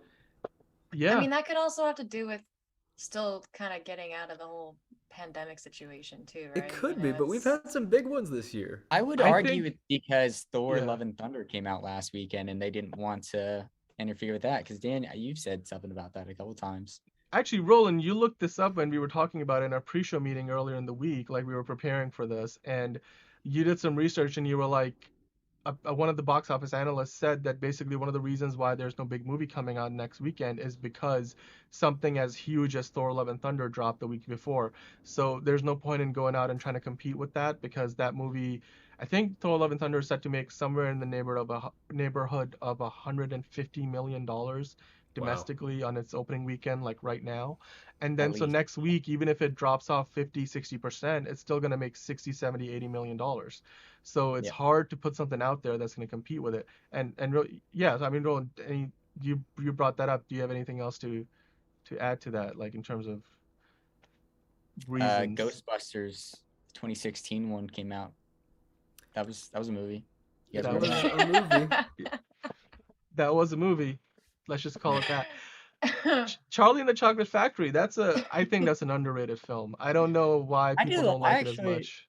Yeah, just because of like the unnervingness of Willy Wonka was just so funny to me. I thought the original the first one was a Willy Wonka and the Chocolate Factory. Who plays is it Gene Hackman? Wilder. Gene Wilder. I confused the two guys. I don't know why. Gene Wilder I thought was much creepier than Johnny Depp's Really? Willy Wonka. That's interesting. Well, he was more mysterious, I suppose. I liked how they were both like they could not make it clear like they didn't really care for kids. That was my favorite aspect. I mean, my reasoning behind making that statement is basically if you think about Gene Wilder's performance, that guy you could just pick him out of there and put him in American Psycho, and I think he would work because of like he played a very internalized version of the character. You could definitely do that with Johnny Depp. Actually, I think Johnny Depp would fit in American Horror Story better. That too. But no, I'm saying like the version of the character that Johnny Depp played in that Charlie and the Chocolate Factory, I would find harder to believe in an American Psycho than the Gene Wilder version of Willy Wonka. Maybe it's just the performance doesn't age as well for me. I don't know. Yeah. Wow. You've given me a lot to think about. I mean, they're both kind of creepy. It's like kind of like imagine showing up to this factory with your kid, and then this is the guy who's like, "Yeah, we're all going on a tour." Like, I don't think I'd stick around. I'd probably be like, "We're getting out of here." Like, yeah, these people are weird. Yeah. No, I mean in both cases, I think isn't that that's the whole Willy Wonka character. I think they both nailed it to a certain.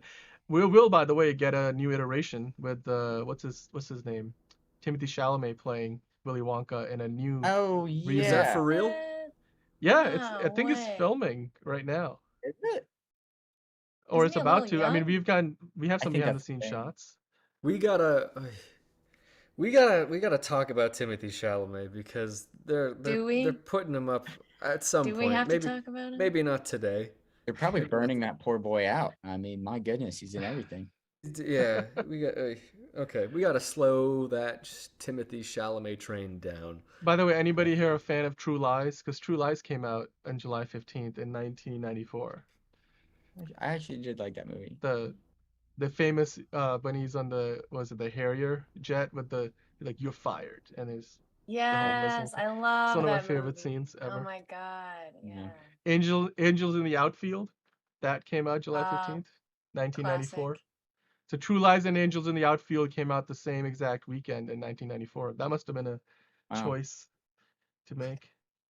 A couple of Bollywood movies in there which made a lot of money for Bollywood actually. The one with Salman Khan, which is the one you're seeing above True Lies, that one was big in 2015. But anyway, hopefully you guys learned something. Movie release dates. When do we drop them? Well, maybe you should have listened to our segment. I'm not going to summarize it. You can rewind. It's streaming, people. Make sure to follow us. If you have social media, guess what? We're probably on there. Follow us, please. I need a friend. You need a friend. Let's meet in the middle somewhere. We'll see what happens. I'm interested. I'm intrigued. I'm excited for the season or the series finale of Miss Marvel. So let's see what they bring.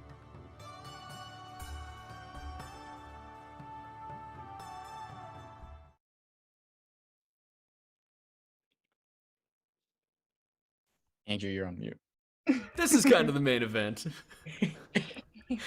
I just muted myself. Great show, everybody. Mostly me. I'm doing a wonderful job.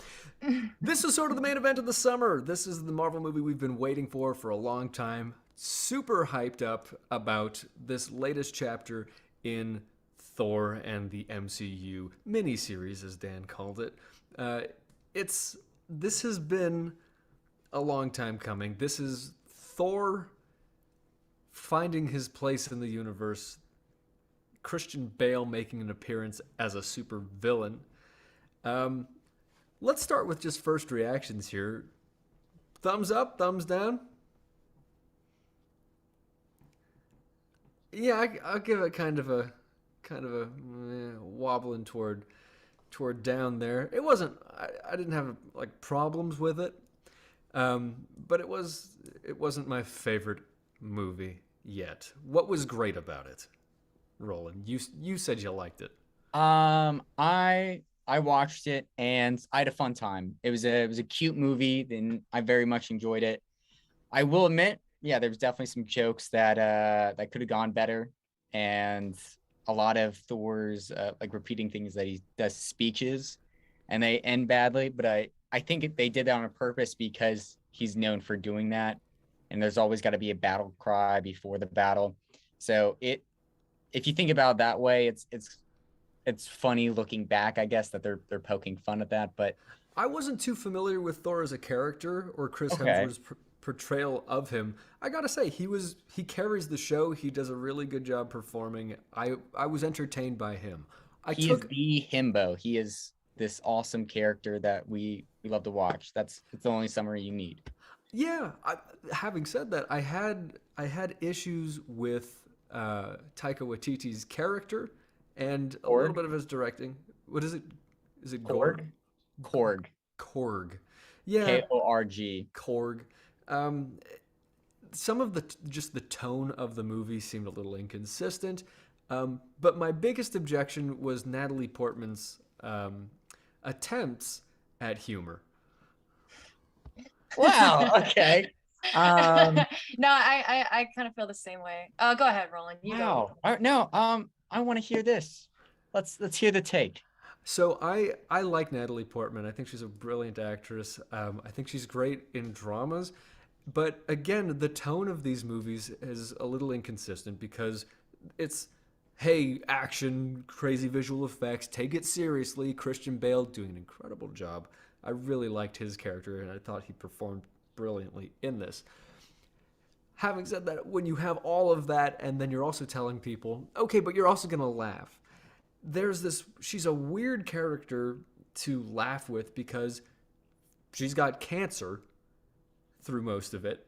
She's taking herself really seriously. She's this scientist, and yet she's also supposed to be awkward, funny, and Well, Go see, and ahead. that's not necessarily her fault. Here's where that comes from. Is the original first two Thor movies obviously were not directed by Taika Waititi, so they were a little bit more serious. And they'd already hired Natalie Portman. She wasn't supposed to be really a comedic relief character. Thor wasn't even, Chris Hemsworth brought comedy to the character, but the way it was written, it wasn't really that humorous because Marvel hadn't really picked up on like the Guardians of the Galaxy persona of like, of everything's really funny and campy and whatever. And once that happened, that was after the second Thor, I believe. Then we had Guardians. I think I might be getting that wrong. Then we had the sense of humor was brought into pretty much all the Marvel movies, and then you saw it in every single one. And then we had Taika Waititi come in, and then he takes on Thor Ragnarok, which was, I thought, that was my favorite Thor movie. I thought it was really funny. Looking back now, maybe the jokes do kind of go on for a little bit too long, but I love Taika Waititi from before, so like that is a sense of humor. I knew his style going into it, so I was like, oh, this is totally his style.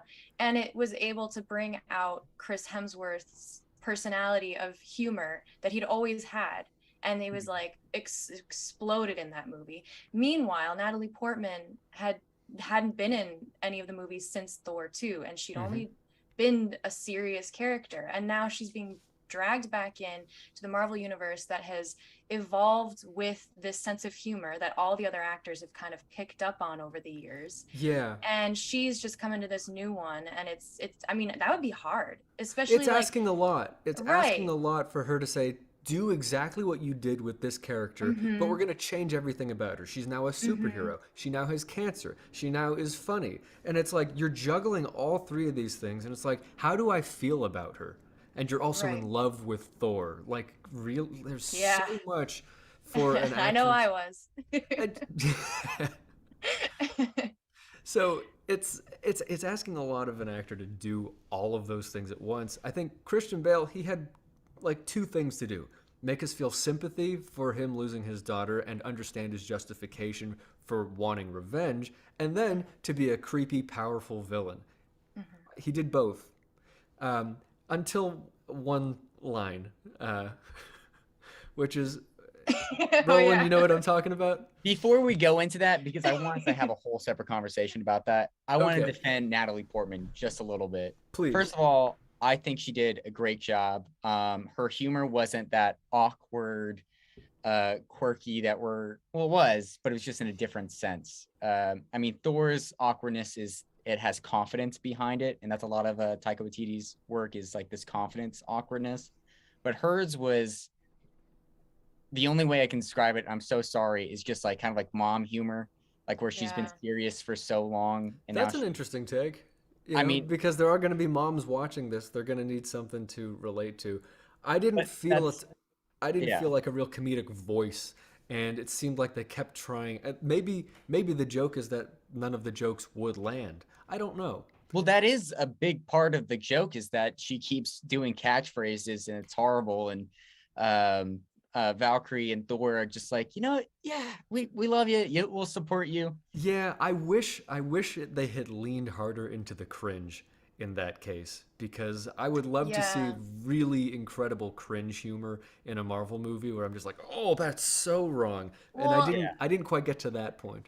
And Taika Waititi's really good at that too. Yeah, he is. Very, very long, awkward things. And yeah, you're right. I think I'm not putting Natalie Portman down at all. I think again, she's a great actress. She's wonderful. I just think it was just a bit, I don't know. It was a lot of things coming together to make it work. And I mean, that's what this movie is. There are, I will give you guys that, there are a lot of things going on. And not only is it an action movie, it's a comedy movie, which is a very big subgenre, but that can be tricky to do. And Marvel has been running on that high for a while. But not only that, but the characters in it, they all have their intricate things going on, especially Dr. Jane Foster's character, who in the comics, that is a big storyline, the mighty Thor, where she has cancer and the only way she's surviving is by being Thor. Right. So it can come off as a lot. And honestly, it's a lot to put in one movie for sure. Yeah, I was actually kind of interested how they were gonna do Gore the God Butcher, because I knew his backstory, how his, like, in the comics, his wife gets eaten by some animals and on their planet, and then his daughter child slowly dies. And I do wish we saw more of that, like where they start the movie, like I wish maybe they gave us a couple of scenes before we saw him walking on the desert plain. So, but you don't need a lot. That was, for me, I thought that was insanely effective, because it got the basics and it was a lot. It shows. Well, no, I'm not saying it. I think it was one of the best sequences of the movie, but I'm saying maybe if they added either before that or at some point along the way, because here's the thing: once you get into the thick of the film, the only time you see Gore is when we are seeing him do stuff in the present day as that evil person. But we don't see him do any. Okay, my battery ran out again. But we don't see him. We don't. I'm gonna keep talking. We don't see him. We don't see any of the background from Gore beyond like the first act, and I thought that was a problem. So I don't know. Like that was. Yeah. They could have done better with that. You know what I will say is that with Gore the God Butcher, his resentment against the gods that are of his world. And later we see Zeus and this council of all the gods that have ever existed. And finally our post-credits scene where... Yeah. Zeus... Oh, hold on. Don't say that yet. Should we... Oh, I'm sorry. Yeah. We need a spoiler warning. Hold for spoiler alert. Hold for spoilers. I mean, I guess we have spoiled enough already, but it's worth putting this up. Big old spoiler here, guys. We have a post-credits scene where Zeus... who is treated like a joke through the whole... He's flabby, he's gross, he's arrogant. Before you even get into this part, can we just stop and appreciate the Italian accent that Russell Crowe pulled off in this movie? Because I was eating that shit up. Like, if I had a remote to the movie projector, I would have just paused. There was only 3 of us in the theater because I went to see this 1 a.m. It wasn't 1 a.m. It was like 11 p.m. on a Thursday. Real 3D presentation, so there was only me and 2 other people. So I was like, just give me the remote. I want to pause and rewind this scene, and I just want to watch his Italian accent again and again. Awesome. That was awesome. Was he supposed to be Greek? Yeah. Yeah. I thought it was Italian. I couldn't tell the difference. Well, whatever. I mean, Hercules. He sounded more. Sorry, go ahead. Yeah. Well, no, that's the thing in the Marvel comics is that Zeus is the Greek name But Hercules, who is a big character in the comics, is the Roman name, which is in Italy. So it's just there's some confusion. Interesting. Because in yeah. mythology, isn't Hercules like Zeus's son? Yeah. Yes, that goes with both ways, but in Greek it's Heracles. Mm-hmm. Yeah, What was the other one? Well, It's something like that. anyway. outside of that, like we have this whole. I think this is where we got the revelation of the next phase of Marvel movies, which is it's the gods are resentful toward the superheroes. And it puts Thor in a really interesting position because he is both a god and a superhero who's he's probably going to be Zeus's first target. But now it's going to introduce the whole the whole pantheon, to use a Roman term, of gods that are out there that are going to become the new villains. And how do you feel about that? How do you feel about superheroes versus gods? And is Marvel getting a little lofty, a little bloated? What do you think? It's weird, right? Because the line is sort of blurred there too. Because Thor basically goes in and he's a god in a manner of speaking, and they play on the whole thing of he's the god of lightning, or god of thunder. Isn't thunder but just the sound of lightning, and they laugh in that whole what was it called? It's something city?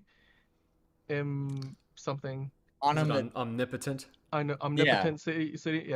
Yeah. It's weird. I don't quite think that's exactly where they're headed. Maybe that's where they're headed in the next Thor movie. But I see your point though, because they did do a lot of the Egyptian gods in Moon Knight. We're not getting gods like they called what are they called in Miss Marvel? They're called like Roland. What are the jinns called? They're the Eden something. Like they're not the Eternals. They're not the Celestials, but they're the. Oh, I know what you're talking about. Right, like they give they have the name the Jinn, which is like the more culturally like relative term, but they call themselves something else, whatever. I don't know if they're gods. Yeah, I can't remember it. I'm sorry. But the point is, I mean, they were introducing a lot of this, but I thought they were going towards Secret Wars. That's what Doctor Strange and the Multiverse of Madness implied. Its post-credit scene. I saw somebody complaining that Marvel is kind of ruining their post or after credits. Back a couple years ago, what they would do was lead into the very next movie. I mean, Doctor Strange, the post credits was right into Thor Ragnarok. It was showing a little bit of clip of that, or it would show like Thanos. You're going to see a lot of him, but it's just kind of like I don't know, like it's just like potentially we're going to get to this area. It's always teasing. It's always teasing, and it's kind of a half-hearted, dipping our toe into the pool of, would you guys like to see this? And they see what the buzz is there, and they redirect according to what. Have you guys liked Phase 4 post-credit scenes? Like, Catriona, have you liked them overall? Because like we were talking about, I've mixed feelings. What do you guys think? Phase 4 post-credit scenes. I'm not crazy about Phase 4 in general, honestly. Oh, okay. Sorry, go ahead, Roland. No. I want elaborate. We want to hear this. The juicy deets. Well, okay, wait. So Phase 4 came in. When did that technically start? Technically, I think was it Spider-Man Far From Home or Black Widow? I think or WandaVision. It's like one of those three things. Like is the start of Phase 4. Okay. Basically, I think Phase 4 began after the Endgame, or that's what I thought. That's what I thought. So Endgame is like I was really into the Marvel movies. The only one I hadn't seen was probably Captain Marvel or whatever. Still haven't seen it. You don't need to see it. No, I don't plan on it. I've watched enough on Captain Marvel. No. Yeah. And so I was so into it. I was very invested in it. I rewatched Endgame and the one before, the Avengers before Infinity Wars multiple times. I was really into it. And then I don't know, I just felt like it ended perfectly for me with Endgame. I just felt like I'd seen all I needed to see, and I didn't really want to see where they was going after that. I mean, I'll still see Thor, I'll still see Guardians of the Galaxy, but as far as a next Avengers movie, I don't know if I'll really be as invested as I was before. Yeah, here's the thing with Infinity War, with Endgame, there was a reason for all of these superheroes to be interacting because they were all going toward that Thanos fight, Yeah. and there was a force drawing everybody together. It seems like and I don't know how this actually holds up to real Marvel mythology to see if it actually starts to incorporate Greek, Egyptian, Indian gods, but it's like, what's the reason for intertwining all of these? And I thought with the title Endgame, they were planning to end the series. The game. Yeah. The game. Well, I mean, they call it the Infinity Saga. That was the end of the Infinity Saga. Yeah. Like the whole saga. I think the word saga has been overused. Like, the whole this is the end of the Skywalker saga. I'm like, the Disney marketing department gets a little too far ahead of itself sometimes, because it doesn't. I'm like, those things won't age well. Like, you go back and look at that 10 years from now, 20 years from now. Nobody thinks about it naturally as the Infinity Saga, or I don't know. At least I don't. But I have to defend Marvel because you guys got to realize the comics have been going on since the 40s, maybe a little bit before. They have 70, 80, wow, yeah, probably 80 now.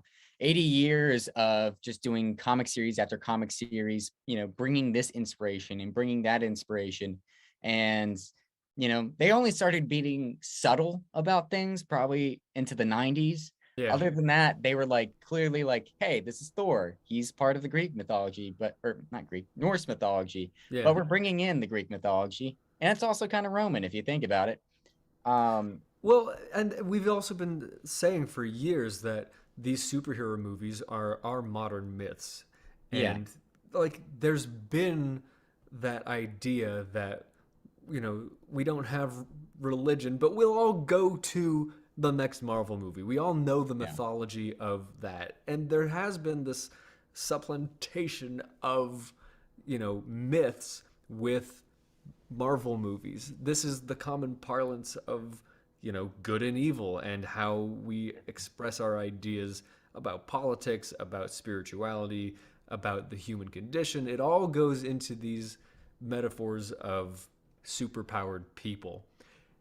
To pin that against actual gods, I don't know. It could work against them. Are we gonna? Sorry, I was just gonna say, going off of what you were saying about, how they basically belittled Zeus.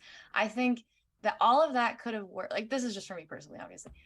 All of that could have worked if there was something redeemable about Zeus anyway, if he had some sort of epic moment, and it wasn't just all for the butt of the joke of later Thor saying, I guess you shouldn't meet your heroes or something like that. Which, I mean, it's a funny thing to say, and it's a funny thing to set up to say, but for me, that joke didn't really land, because that was all we saw of Zeus. He didn't have a big comeback except for the end or the post-credits scene.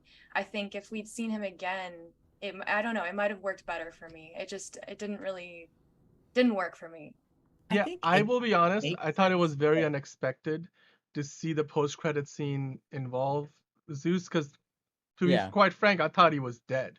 I'm like, okay, we went there, we had that moment, they got the thunderbolt, we were done with that. So I didn't think they were gonna go back there, and I was like, okay, Russell Crowe made a fantastic cameo. That's all I wanted. It was a good cameo, and we're good. But the fact that bringing him back now kind of changes the context of how he's involved with the story. Yeah, I don't think anybody really saw it coming, but these are the themes that were presented from the opening of the movie. It's, Gore the God Killer. Yeah. Butcher. Butcher, excuse me. I only saw it one time. There's a difference. Yeah.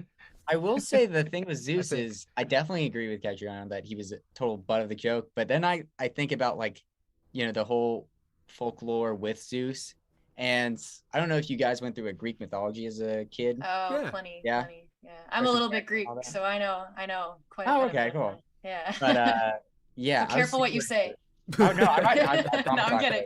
I'm joking. Go ahead. But a big big part of Zeus is that like all he does was like have kids with other women. Yeah. That's true. That's just a big majority of it. He's also insanely petty. So I think it makes sense that, of course, he's talking about orgies and all this stuff, and he's had some years like inactive, and this is kind of like all he's focusing on about. And then him somehow surviving, that's probably when he's like, you know what, I was really petty about this before, but now I'm gonna do something. Like this is a literal attack. It's my mind's kind of wandering now on the Greek mythology thing, but like it almost feels like this could go into a remake of Clash of the Titans, where we get the backstory on all of the Greek mythology. And maybe that's just where all of this stuff leads, is just, you know, super like Marvel quality CGI stuff where we're exploring old religious ideas like Greek mythology. Maybe even the 10 Commandments, you know. By the way, do we get Moses and Jesus in the MCU? Is that going to happen next? I think it has to be. It has to be like nobody believes in it anymore. Yeah, I don't think that. I believe maybe in Zeus I believe in Santa. more than NFTs. Is Santa going to be in the MCU? Yeah, I don't think we're getting Actually, like he is. Moses or Jesus until like if MCU's around hundreds of years from now, and like the today's living religions are no longer the living religions of the world, maybe. But no, We're about to can get I through just some say dark though, territory, guys. We better move on.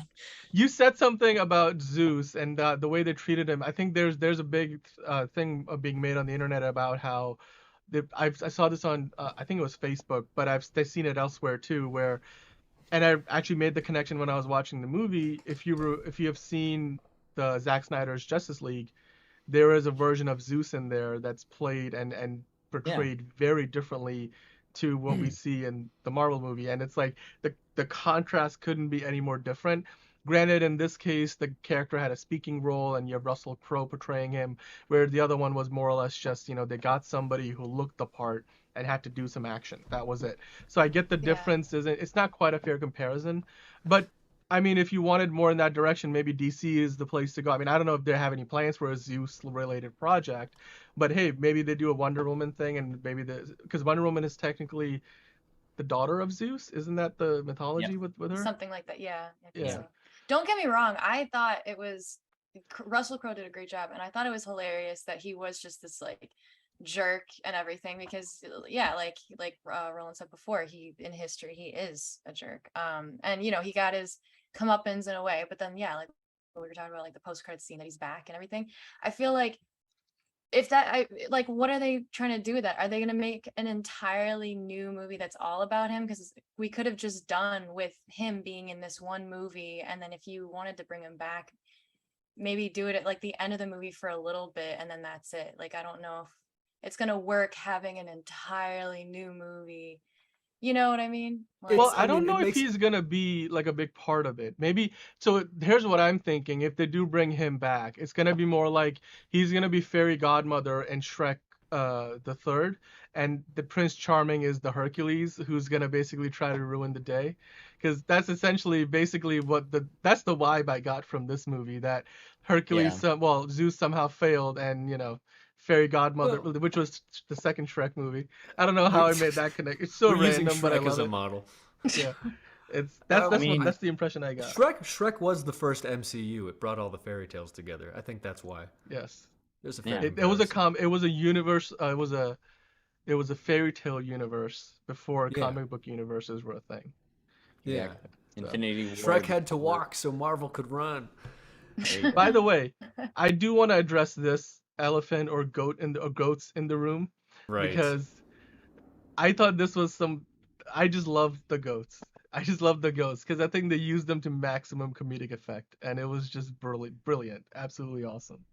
It was a good way to bring part of like mythology and modernize it, I guess. You know, like just kind of like adapt it into like, all right, hey, now he has this thing from myths.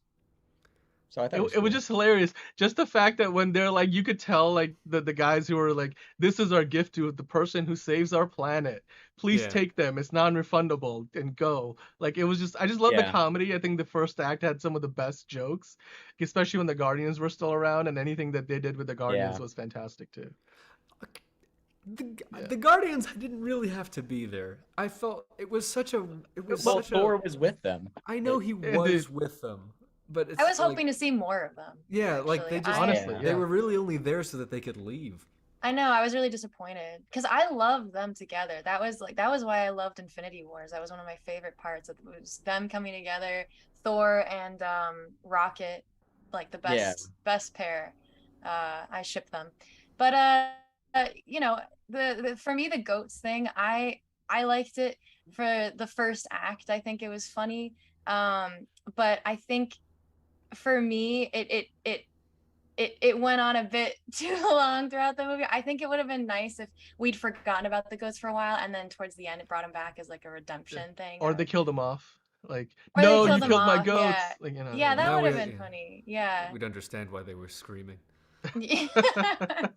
I mean, I thought every time they had put one of the goat screams in, it was comedic relief and it was more or less well timed. But then again, that's just my opinion. I mean, I enjoyed the goats because I think overall, one of the things I mentioned in my out of theater review was this movie felt it was more heartfelt, and some of the more dramatic moments it did better than what we saw in Ragnarok. But I it was think definitely not that's as funny as Taika Waititi's Ragnarok. signature, though. Yeah. What? He puts heart into his movies, even Yeah. when there's humor and Absolutely. horror in them.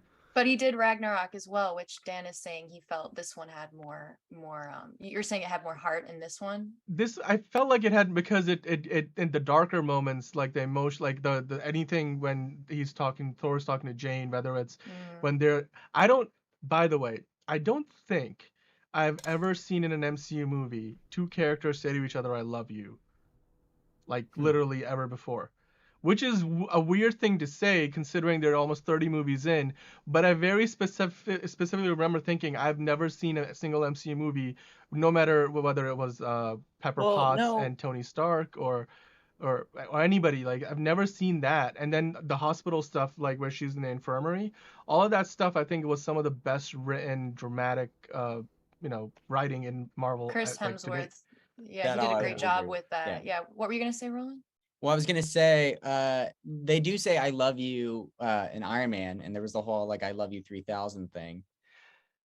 And But you know what I mean? Like I'm talking like not like father daughter. I'm talking more like like with a couple. Right? I don't think we have seen that before. Yeah, they've always sort of shied away from that. Yeah, but this movie was all love, and it was thunder. And thunder. And by the way, like the meaning of that and what that evolves into towards the end, I almost shed a few tears. I'm gonna be honest. I almost shed a few tears. It was just, it's all about it was all about family, like that's what it was all about. Thor can just not catch a break. Dan. What's real? There it is. Yep. It's family.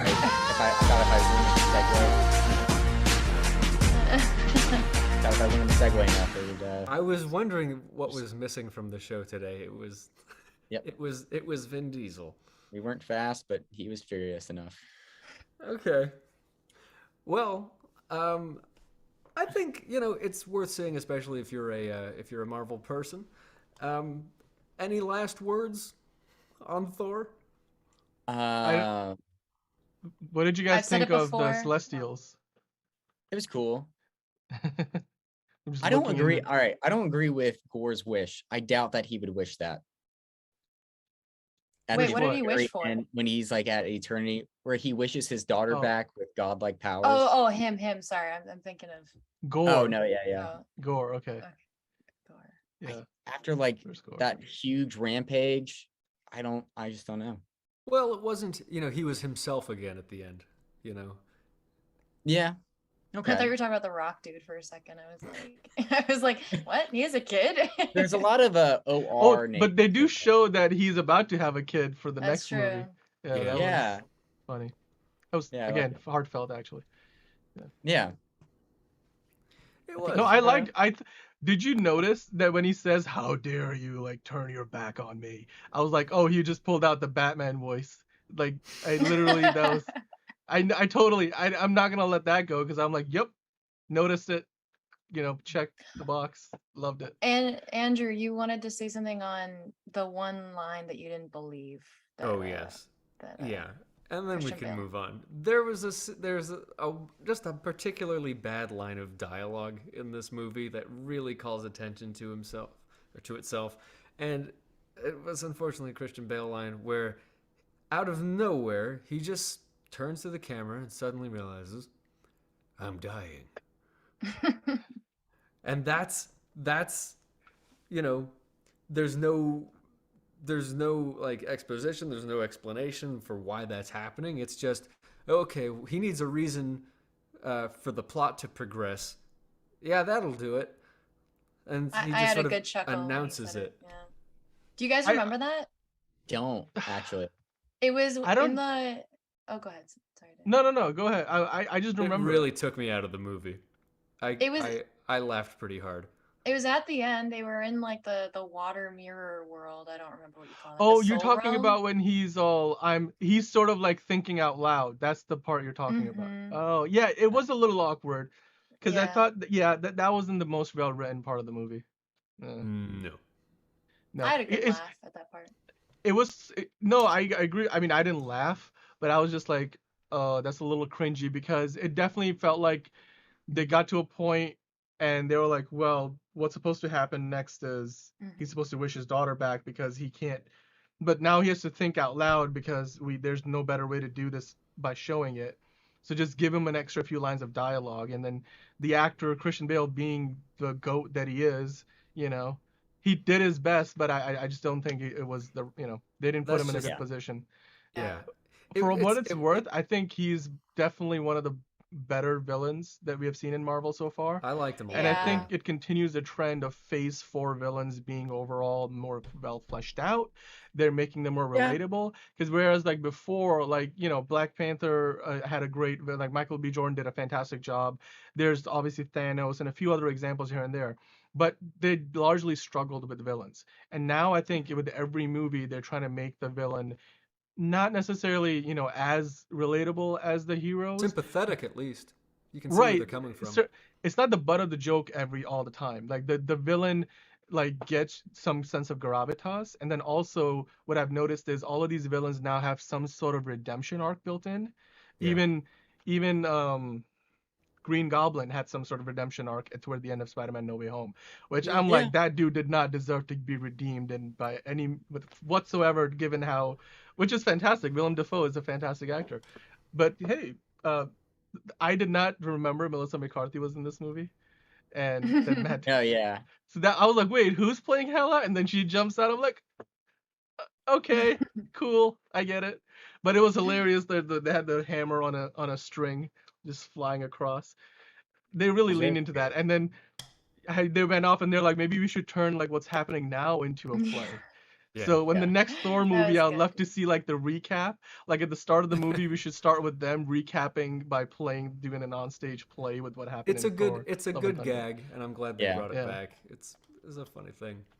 Well, have you seen Thor yet?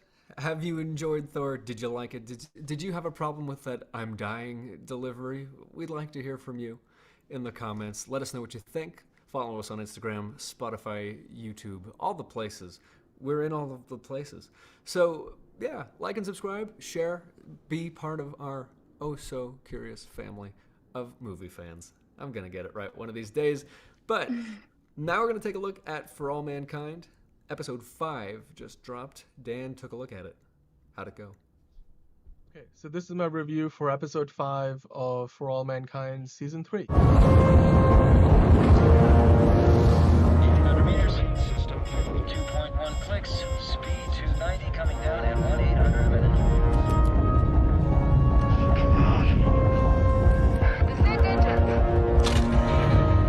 Doors open, engines armed. Alexei, you're up. Descent engines, pre-valves open. Propellant pressure nominal.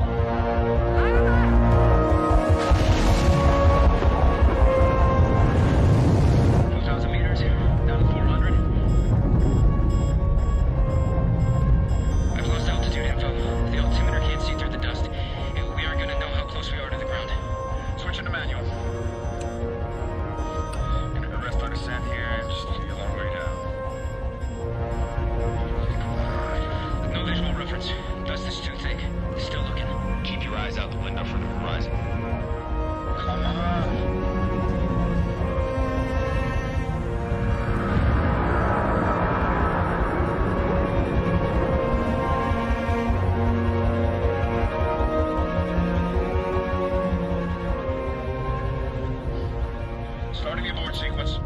No, you're kidding. No. Phoenix, hop by abort into orbit. Now give me control. Give me control. I will get us down. My decision is final.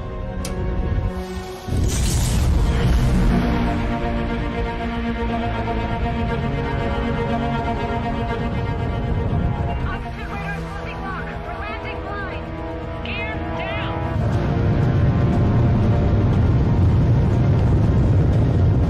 Get down and box it. Got a 10.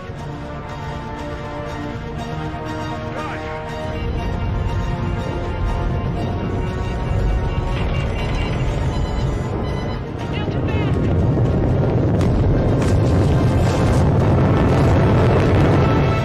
Well, we're just about on Mars. 7 minutes of terror. That's what it's all about. That's what this episode is all about.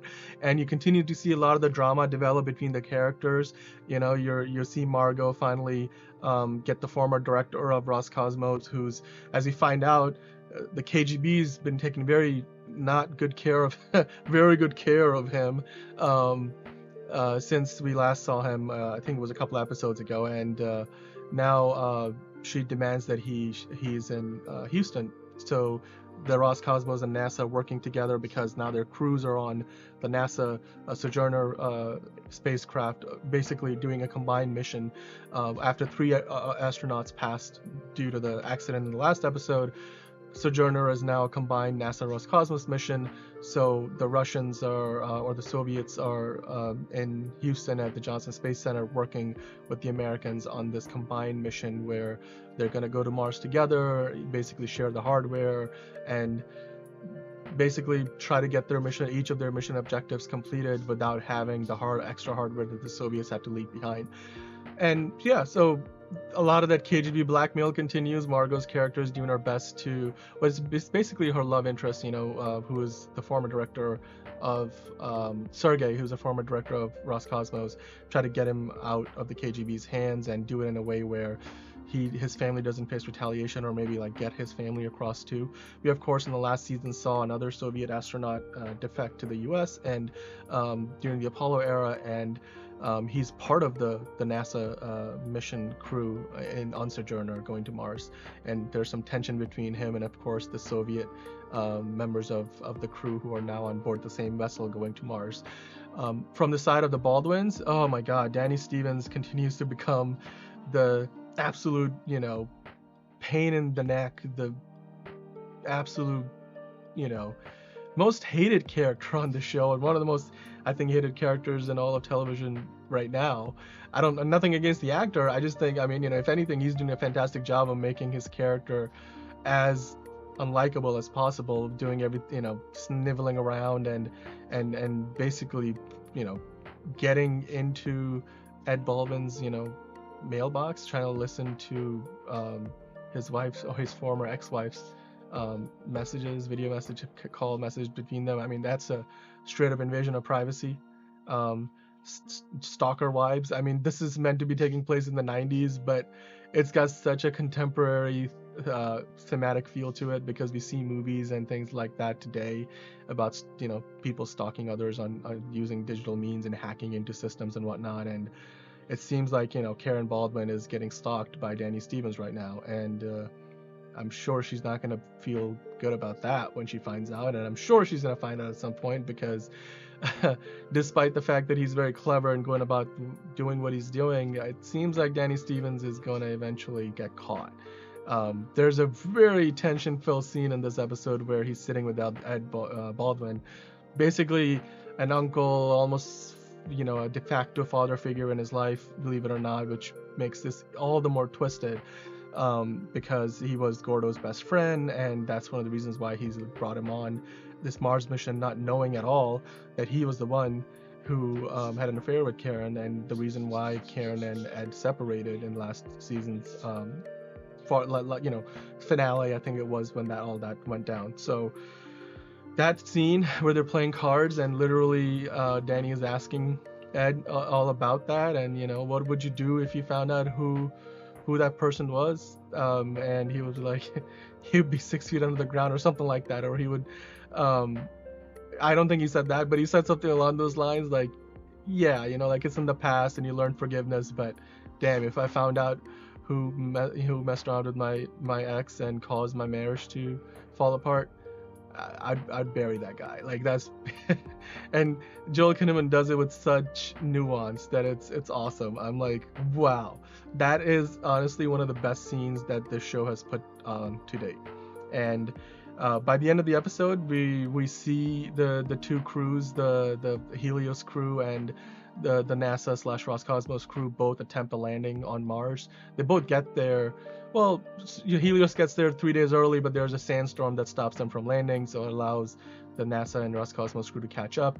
When they get there, their landing windows are pretty close to each other, and they both go for it, basically risking going through what's still a mild sandstorm with a lot of winds, especially in the upper atmosphere. So they have to like basically punch their way through a lot of turbulence. And you see them both both try to do it.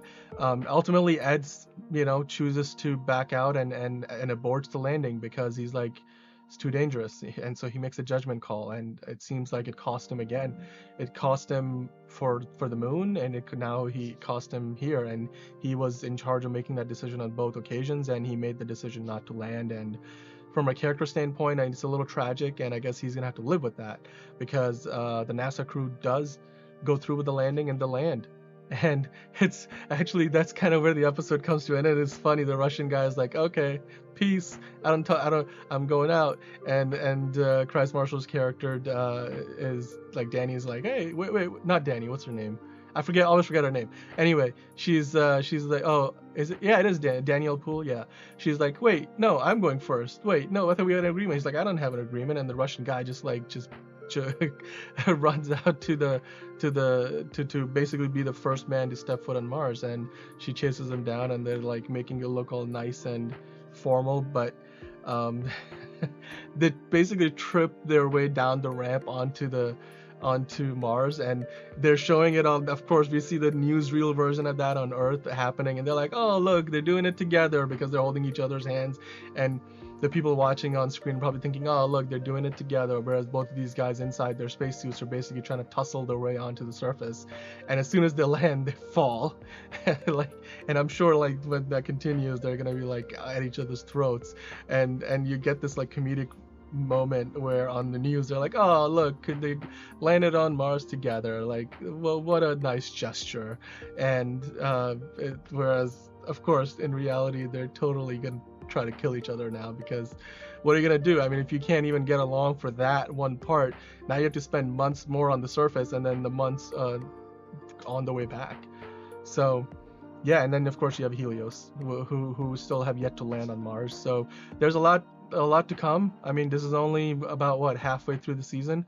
I'm excited to see where the rest of this goes. This was a great episode. After the last episode kind of frustrated me a little bit, this episode pulled me back in.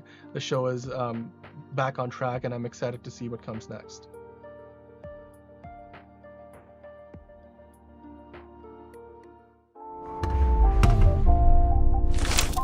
It's time for sports with Dan and Brian. So Kevin Durant is obviously still in the top 5 best players in the league, but is he worth the large package that Brooklyn wants in return? I mean, Brooklyn asked Minnesota for Karl Anthony Towns, Anthony Edwards, and 4 draft picks in return for Durant. I don't think so. I mean, he may be a top 5 guy still, but he's on the wrong side of 30. He's had a major injury recently. I just don't think it's worth it. I mean, Brooklyn just wants to, it seems like, fleece other organizations for everything they've got. And I don't think any other team is really in need of a player like Durant quite the way maybe they were a few years ago. The modern NBA, I think, that we live in today, it doesn't have the need for a Kevin Durant kind of a superstar to take them over the top. And to be fair, I think Brooklyn's asking way too much. So I can easily see these drag out, beyond just this offseason. Maybe the trade deadline, maybe next summer. I mean, KD might be around in Brooklyn a lot longer than he wants to, and part of that I understand. Brooklyn wants to get fair compensation for what they have in Kevin Durant, but I think the Rudy Gobert trade destroyed the market, and it's causing a lot of chaos, and they're gonna have to wait for that to calm down so that they can get a more reasonable asking price and not make themselves look dumb, because obviously Brooklyn has a history of making themselves look stupid and doing these kind of trades. So I'm sure they're doing their due diligence, but I can't tell you that what they wanted from Minnesota was a fair deal. That's way too much. Nobody's going to give them that. The LA Lakers seem to be the only team that is showing any interest in Kyrie Irving. Russell Westbrook is set to make $11 million more than Irving next year, which means that the Lakers would have to bring in a third team into this deal to make it happen. And some of those potential teams are, I don't know, is it the Spurs and Pacers? Yeah, it looks like they're going to need a trading partner here because, well, like you said, Russell Westbrook is owed $11 million more than, give or take a few $100,000 more than what you were going to be paying Kyrie Irving. So they can't just do a straight up player swap, and they need to get a third team, involved in this deal to make the money work. And right now the Spurs and the Pacers are the only two teams remaining who have any kind of cap space relevant enough to make that happen. That's also kind of holding up the DeAndre Ayton free agency because he's going to get signed and traded. And both of those teams, the Spurs and the Pacers, who are potentially going to be the landing spots, they're both not going to make that deal until Kevin Durant and Kyrie Irving's free agency is sorted out. I think the funnier part about all this is, and I think indicative of what Kyrie Irving is, who he is considered amongst the league, at least the front offices and ownership groups, he's not really a wanted commodity. I mean, for all of his talents, all the baggage that he brings off the court, much like Russell Westbrook, I think both of those guys, they're right at the edge of the cliff where they have very little breathing room, and if they want to stick around in the league long term, they're going to need to either change their ways, and then certainly their next contracts will be nowhere near what they're getting paid right now. The Trailblazers just resigned Damian Dimes, to a 2-year, $122 million max extension. What are the Blazers doing, Daniel? They're paying Lillard way too much, it seems like. Yeah, they clearly are. It's insane. This is stupid. I mean, yeah, you said it. Dame Dollar got paid, but I think he got paid way too much. 122 million. That's what, 60 some odd $1 million a year. Do the math. That's like more than $1 million per week. That's almost $1 million per game if you don't account for the postseason. It's way too much money for a guy his age. Apparently, the Blazers owner wasn't even taking his calls recently, so I don't know what changed that all of a sudden they're paying him this kind of money.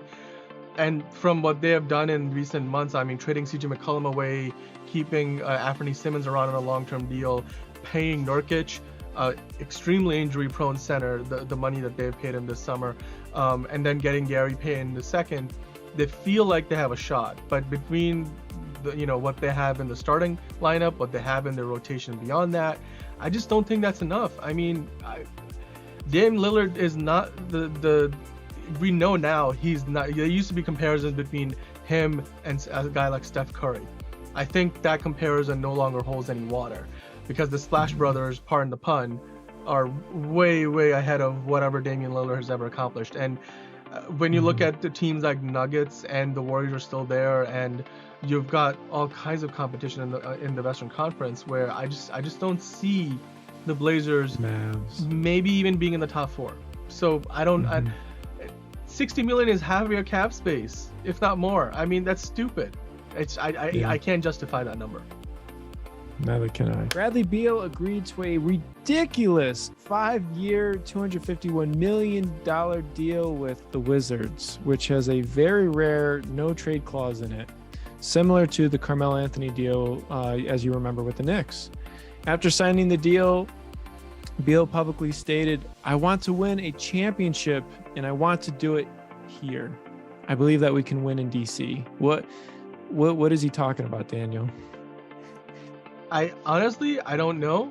I admire his loyalty. It's not going to be in DC. He wins. No, I don't. It's what it comes down. I mean, either he's way too stupid to realize that the talent around him is not enough, or he's just dumb. I mean, or he's really smart and he's like, I'm gonna get paid. If this thing doesn't work out by the trade deadline, I want out. And then the Wizards have to find me a team that I have to want to go to.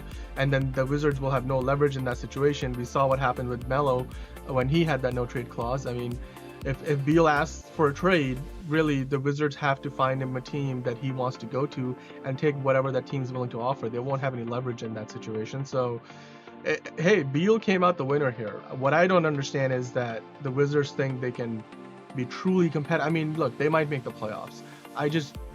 You look at the Celtics, like in what they've done this summer.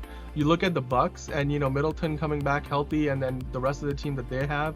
And Philly's trying to make moves, and who knows, maybe KD will still be with the Nets at the start of the season. So there's still plenty of competition. So I just don't see how this Wizards team, even with Porzingis and trading for Will Barton and Monte Morris, great players in their own right, but I don't think that's enough. And Beal, I don't think is a good enough player to be the best guy on a championship level team, especially not when you have the competition that they're going to have to run their way through. So yeah, I'm glad he got paid. I'm happy that he got paid, as everybody would probably be, but I just don't think this is going to happen. It's pretty ridiculous. Yeah, and no one guy can carry a team on their own unless you're Steph Curry, right?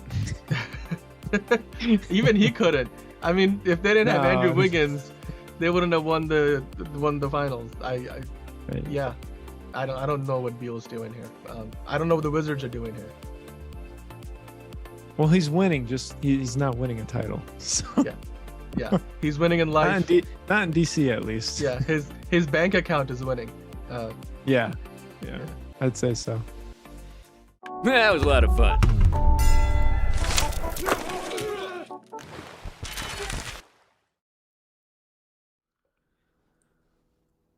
Okay, so this is the big movie that's coming out this week. This is the most expensive Netflix movie that has ever been made. It's got Ryan Gosling, and who is that with him there? Is that Chris Evans. Chris Evans with sporting a mustache. I think mustaches are going to come back, guys. This is, I don't even know anything about The Gray Man. What are we in for? What is this? It is a fugitive thriller type thing. Somebody gets wrongly accused of something, Ryan Gosling's character, and is basically on the run from Chris Evans and his team. We're expecting some chase sequences, possibly some fights. And it's like, what did they spent something like $200 million on this? Yes. Where does all that money go? What is that? I can tell you. 200 million. Yes. I think most of that money went to these actors. That's where that money went. You're kidding. I mean, Netflix movies, that's the problem, right? So some of these, so Amazon, the big example with Amazon is that they spent upwards of almost 200. It was definitely more than 100. It might have been close to $200 million just to acquire the rights to Lord of the Rings. Yeah. And then Netflix recently paid, what's his name? The Knives Out. Who made Knives Out? Was it Ryan Johnson? Ryan Johnson. Yeah. Ryan Johnson, they paid him and Daniel Craig $200 to $400 million to make more movies. And that's not even the budget. Some of that is the budget, but they both took away $100 million per just to sign on to work with these companies.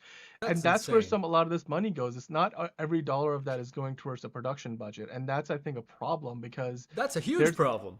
They're throwing money away. I mean, take that, divide it in 4, make 4 really good $50 million mid-budget films rather than making a $200 million one, which honestly, looking at the trailers, I don't know where that $200 million is being spent.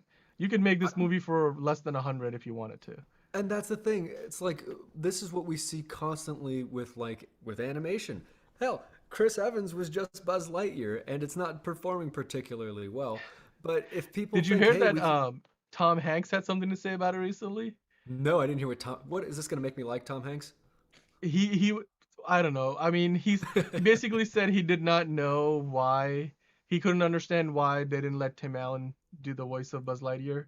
So basically agreeing with what Tim Allen said last week or 2 weeks ago. Okay, Tom Hanks, you get my favor this week. Anyway, the gray man. I mean, back to the. Yeah, Yeah. but we get caught into this trap of, well, maybe if we get this celebrity in the movie, then everybody will want to watch it. And that's not always a safe bet. People want better stories right now. And you can watch Ozark for Jason Bateman, but he's not the reason that people are watching the show or talking about the show. It's the performances of everybody. It's the world. It's the story and the suspense.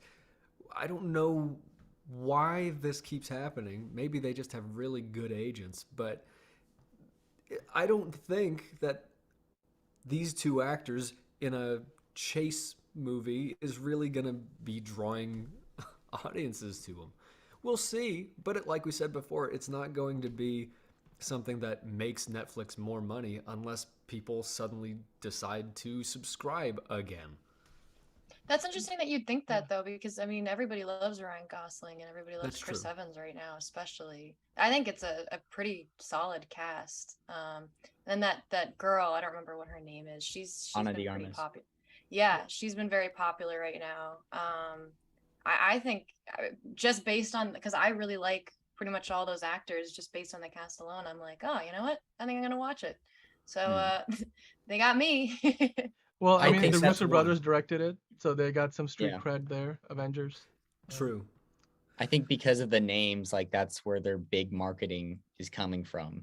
Well, It's sad to say, like people do want their stories and they do want people to care about stories, but to draw them in, just big filmmakers know that they need a face or a couple of faces that people know and love to really get them in. So if they're willing to spend that much to get good marketing and sure that people are going to watch it, then yeah. Well, and the majority of Netflix originals, it doesn't always have big names. They always use new random people, and I mean, it can be a great movie, and people still won't watch it because they don't know who they're seeing. Sometimes it Yeah. happens where it blows up, and then everybody suddenly wants to watch it, and that person becomes famous. That's not always the case. It's Yeah. a huge risk, and Netflix has the money. It's like they know they're gonna get back what they're putting into it. So. Mm-hmm. It's sort of the At same least- thing what they did with what was that Red Notice, and they were actually making a sequel, where basically I'm sure most of that money went to Dwayne Johnson, Ryan Reynolds. Ryan Reynolds. Gal Gadot. I was like, I know we're talking about Ryan Gosling now. There's the other Ryan. I mean Ryan Reynolds, Yeah. and then Gal Gadot. So that's it's sort of like a strategy where back in the 80s and 90s, like star vehicles were a big thing. Nowadays, it's not so Yeah. much because again, people like their stories. Well, people don't go to the theater simply because they like the guy in the movie or the gal in the movie. I mean, that's why we say like Tom Cruise is the last Hollywood movie star, because he's one of those very few people today who people will they'll just go watch anything as long as Tom Cruise is in it. But you Yeah. can't say that about I don't think anybody in this movie in particular. So, I mean, that's a problem. And I think Netflix is also now beyond the part where they're just dishing out cash simply because what they want is they want validation from Hollywood, or they want to play in the same playground as the other studios. Because I think at this point they've established themselves well enough that they shouldn't be throwing $200 million at movies like this. Particularly because the Russo brothers, they did the two Avengers movies and they did the Captain America movie. But if you look at anything they've done beyond that, even like the stuff they've done with Netflix, they don't have a resume that I think warrants giving them $200 million to make a film, even though they have made like the Avengers movies, because the Avengers movies are part of the MCU. Anything part of the MCU automatically gets like a boost. Like there's a certain floor of an MCU movie, like no MCU movie ever has flopped. So whereas this, I mean, even with a limited theatrical run, this movie's not going to make his money back. This is all about getting subscribers. Yeah. And again, it's like when you that's how they got me originally with Arrested Development. I said, "Oh, I'm going to have to buy this Netflix thing." And then I was hooked because I could watch all of Malcolm in the Middle, and I did. And a lot of movies and horror movies, and like this is how they lure you in with something really, really exciting. And then the next month rolls around and you've been watching something else. The key for them going forward is to have other stuff that's as high quality. And I'm already speaking of this as though I know it's high quality. I know they spent a lot of money on it.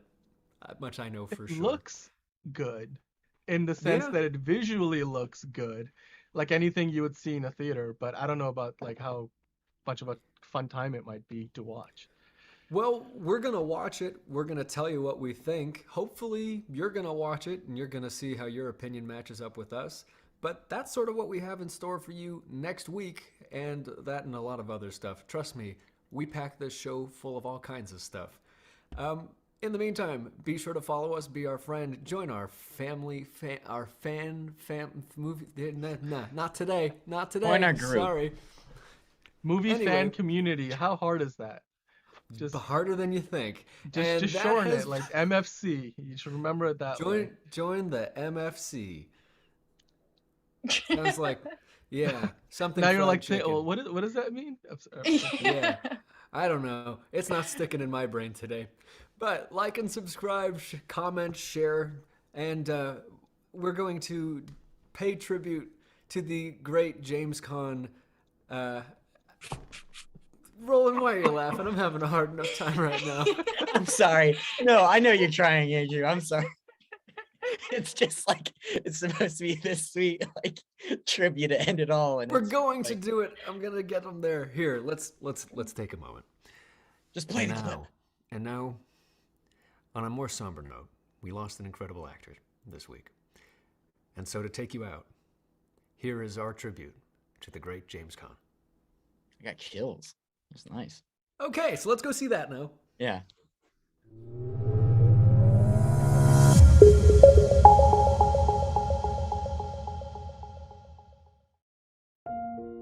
After failing to make the football team and transferring to another university, a college dropout from the Bronx swerves into his place in a class with Sanford Meisner at the New York Neighborhood Playhouse School of the Theater. A love for the craft of acting would take him through another 12 years of trying to find his place in off-Broadway plays, guest TV roles, and box office flops, before James Caan would be immortalized as Sonny Corleone, the eldest son of The Godfather. The early years of Caan's film career were graced by film legends, the great John Wayne and Robert Mitchum, and director Howard Hawks in El Dorado. He reconnected with his former Hofstra classmate for The Rain People, director Francis Ford Coppola. Committing to the craft for the role of a lifetime in The Godfather, researching the part of the fictional mobster would mean befriending the eventual head of the Colombo family, Carmine Persico, alias the Snake. In spite of the 2 nominations for Best Supporting Actor and an onslaught of offers for roles in would-be blockbusters that followed, neither the fame nor the money were a priority for Caan, which is why he turned down roles that were clear cash grabs or characters with little depth or fire in them. The roles he did choose to accept, like that of Jonathan E. in Rollerball, Abe Henry in Wes Anderson's Bottle Rocket, and even Walter, the father of Buddy the Elf, are also men of integrity, whose worlds and perspectives are apparent in every expression and gesture made, and every word spoken. In a film career that spanned nearly 60 years, his search for a place to fit continued through 4 marriages, navigating Hollywood as a self-proclaimed ultra-conservative, as a first-generation Jew from the Bronx who found himself a karate master, professional rodeo cowboy, and the 2-time Italian of the Year, ultimately found a place in the imaginations of audiences as a dignified actor who brought truth to the screen.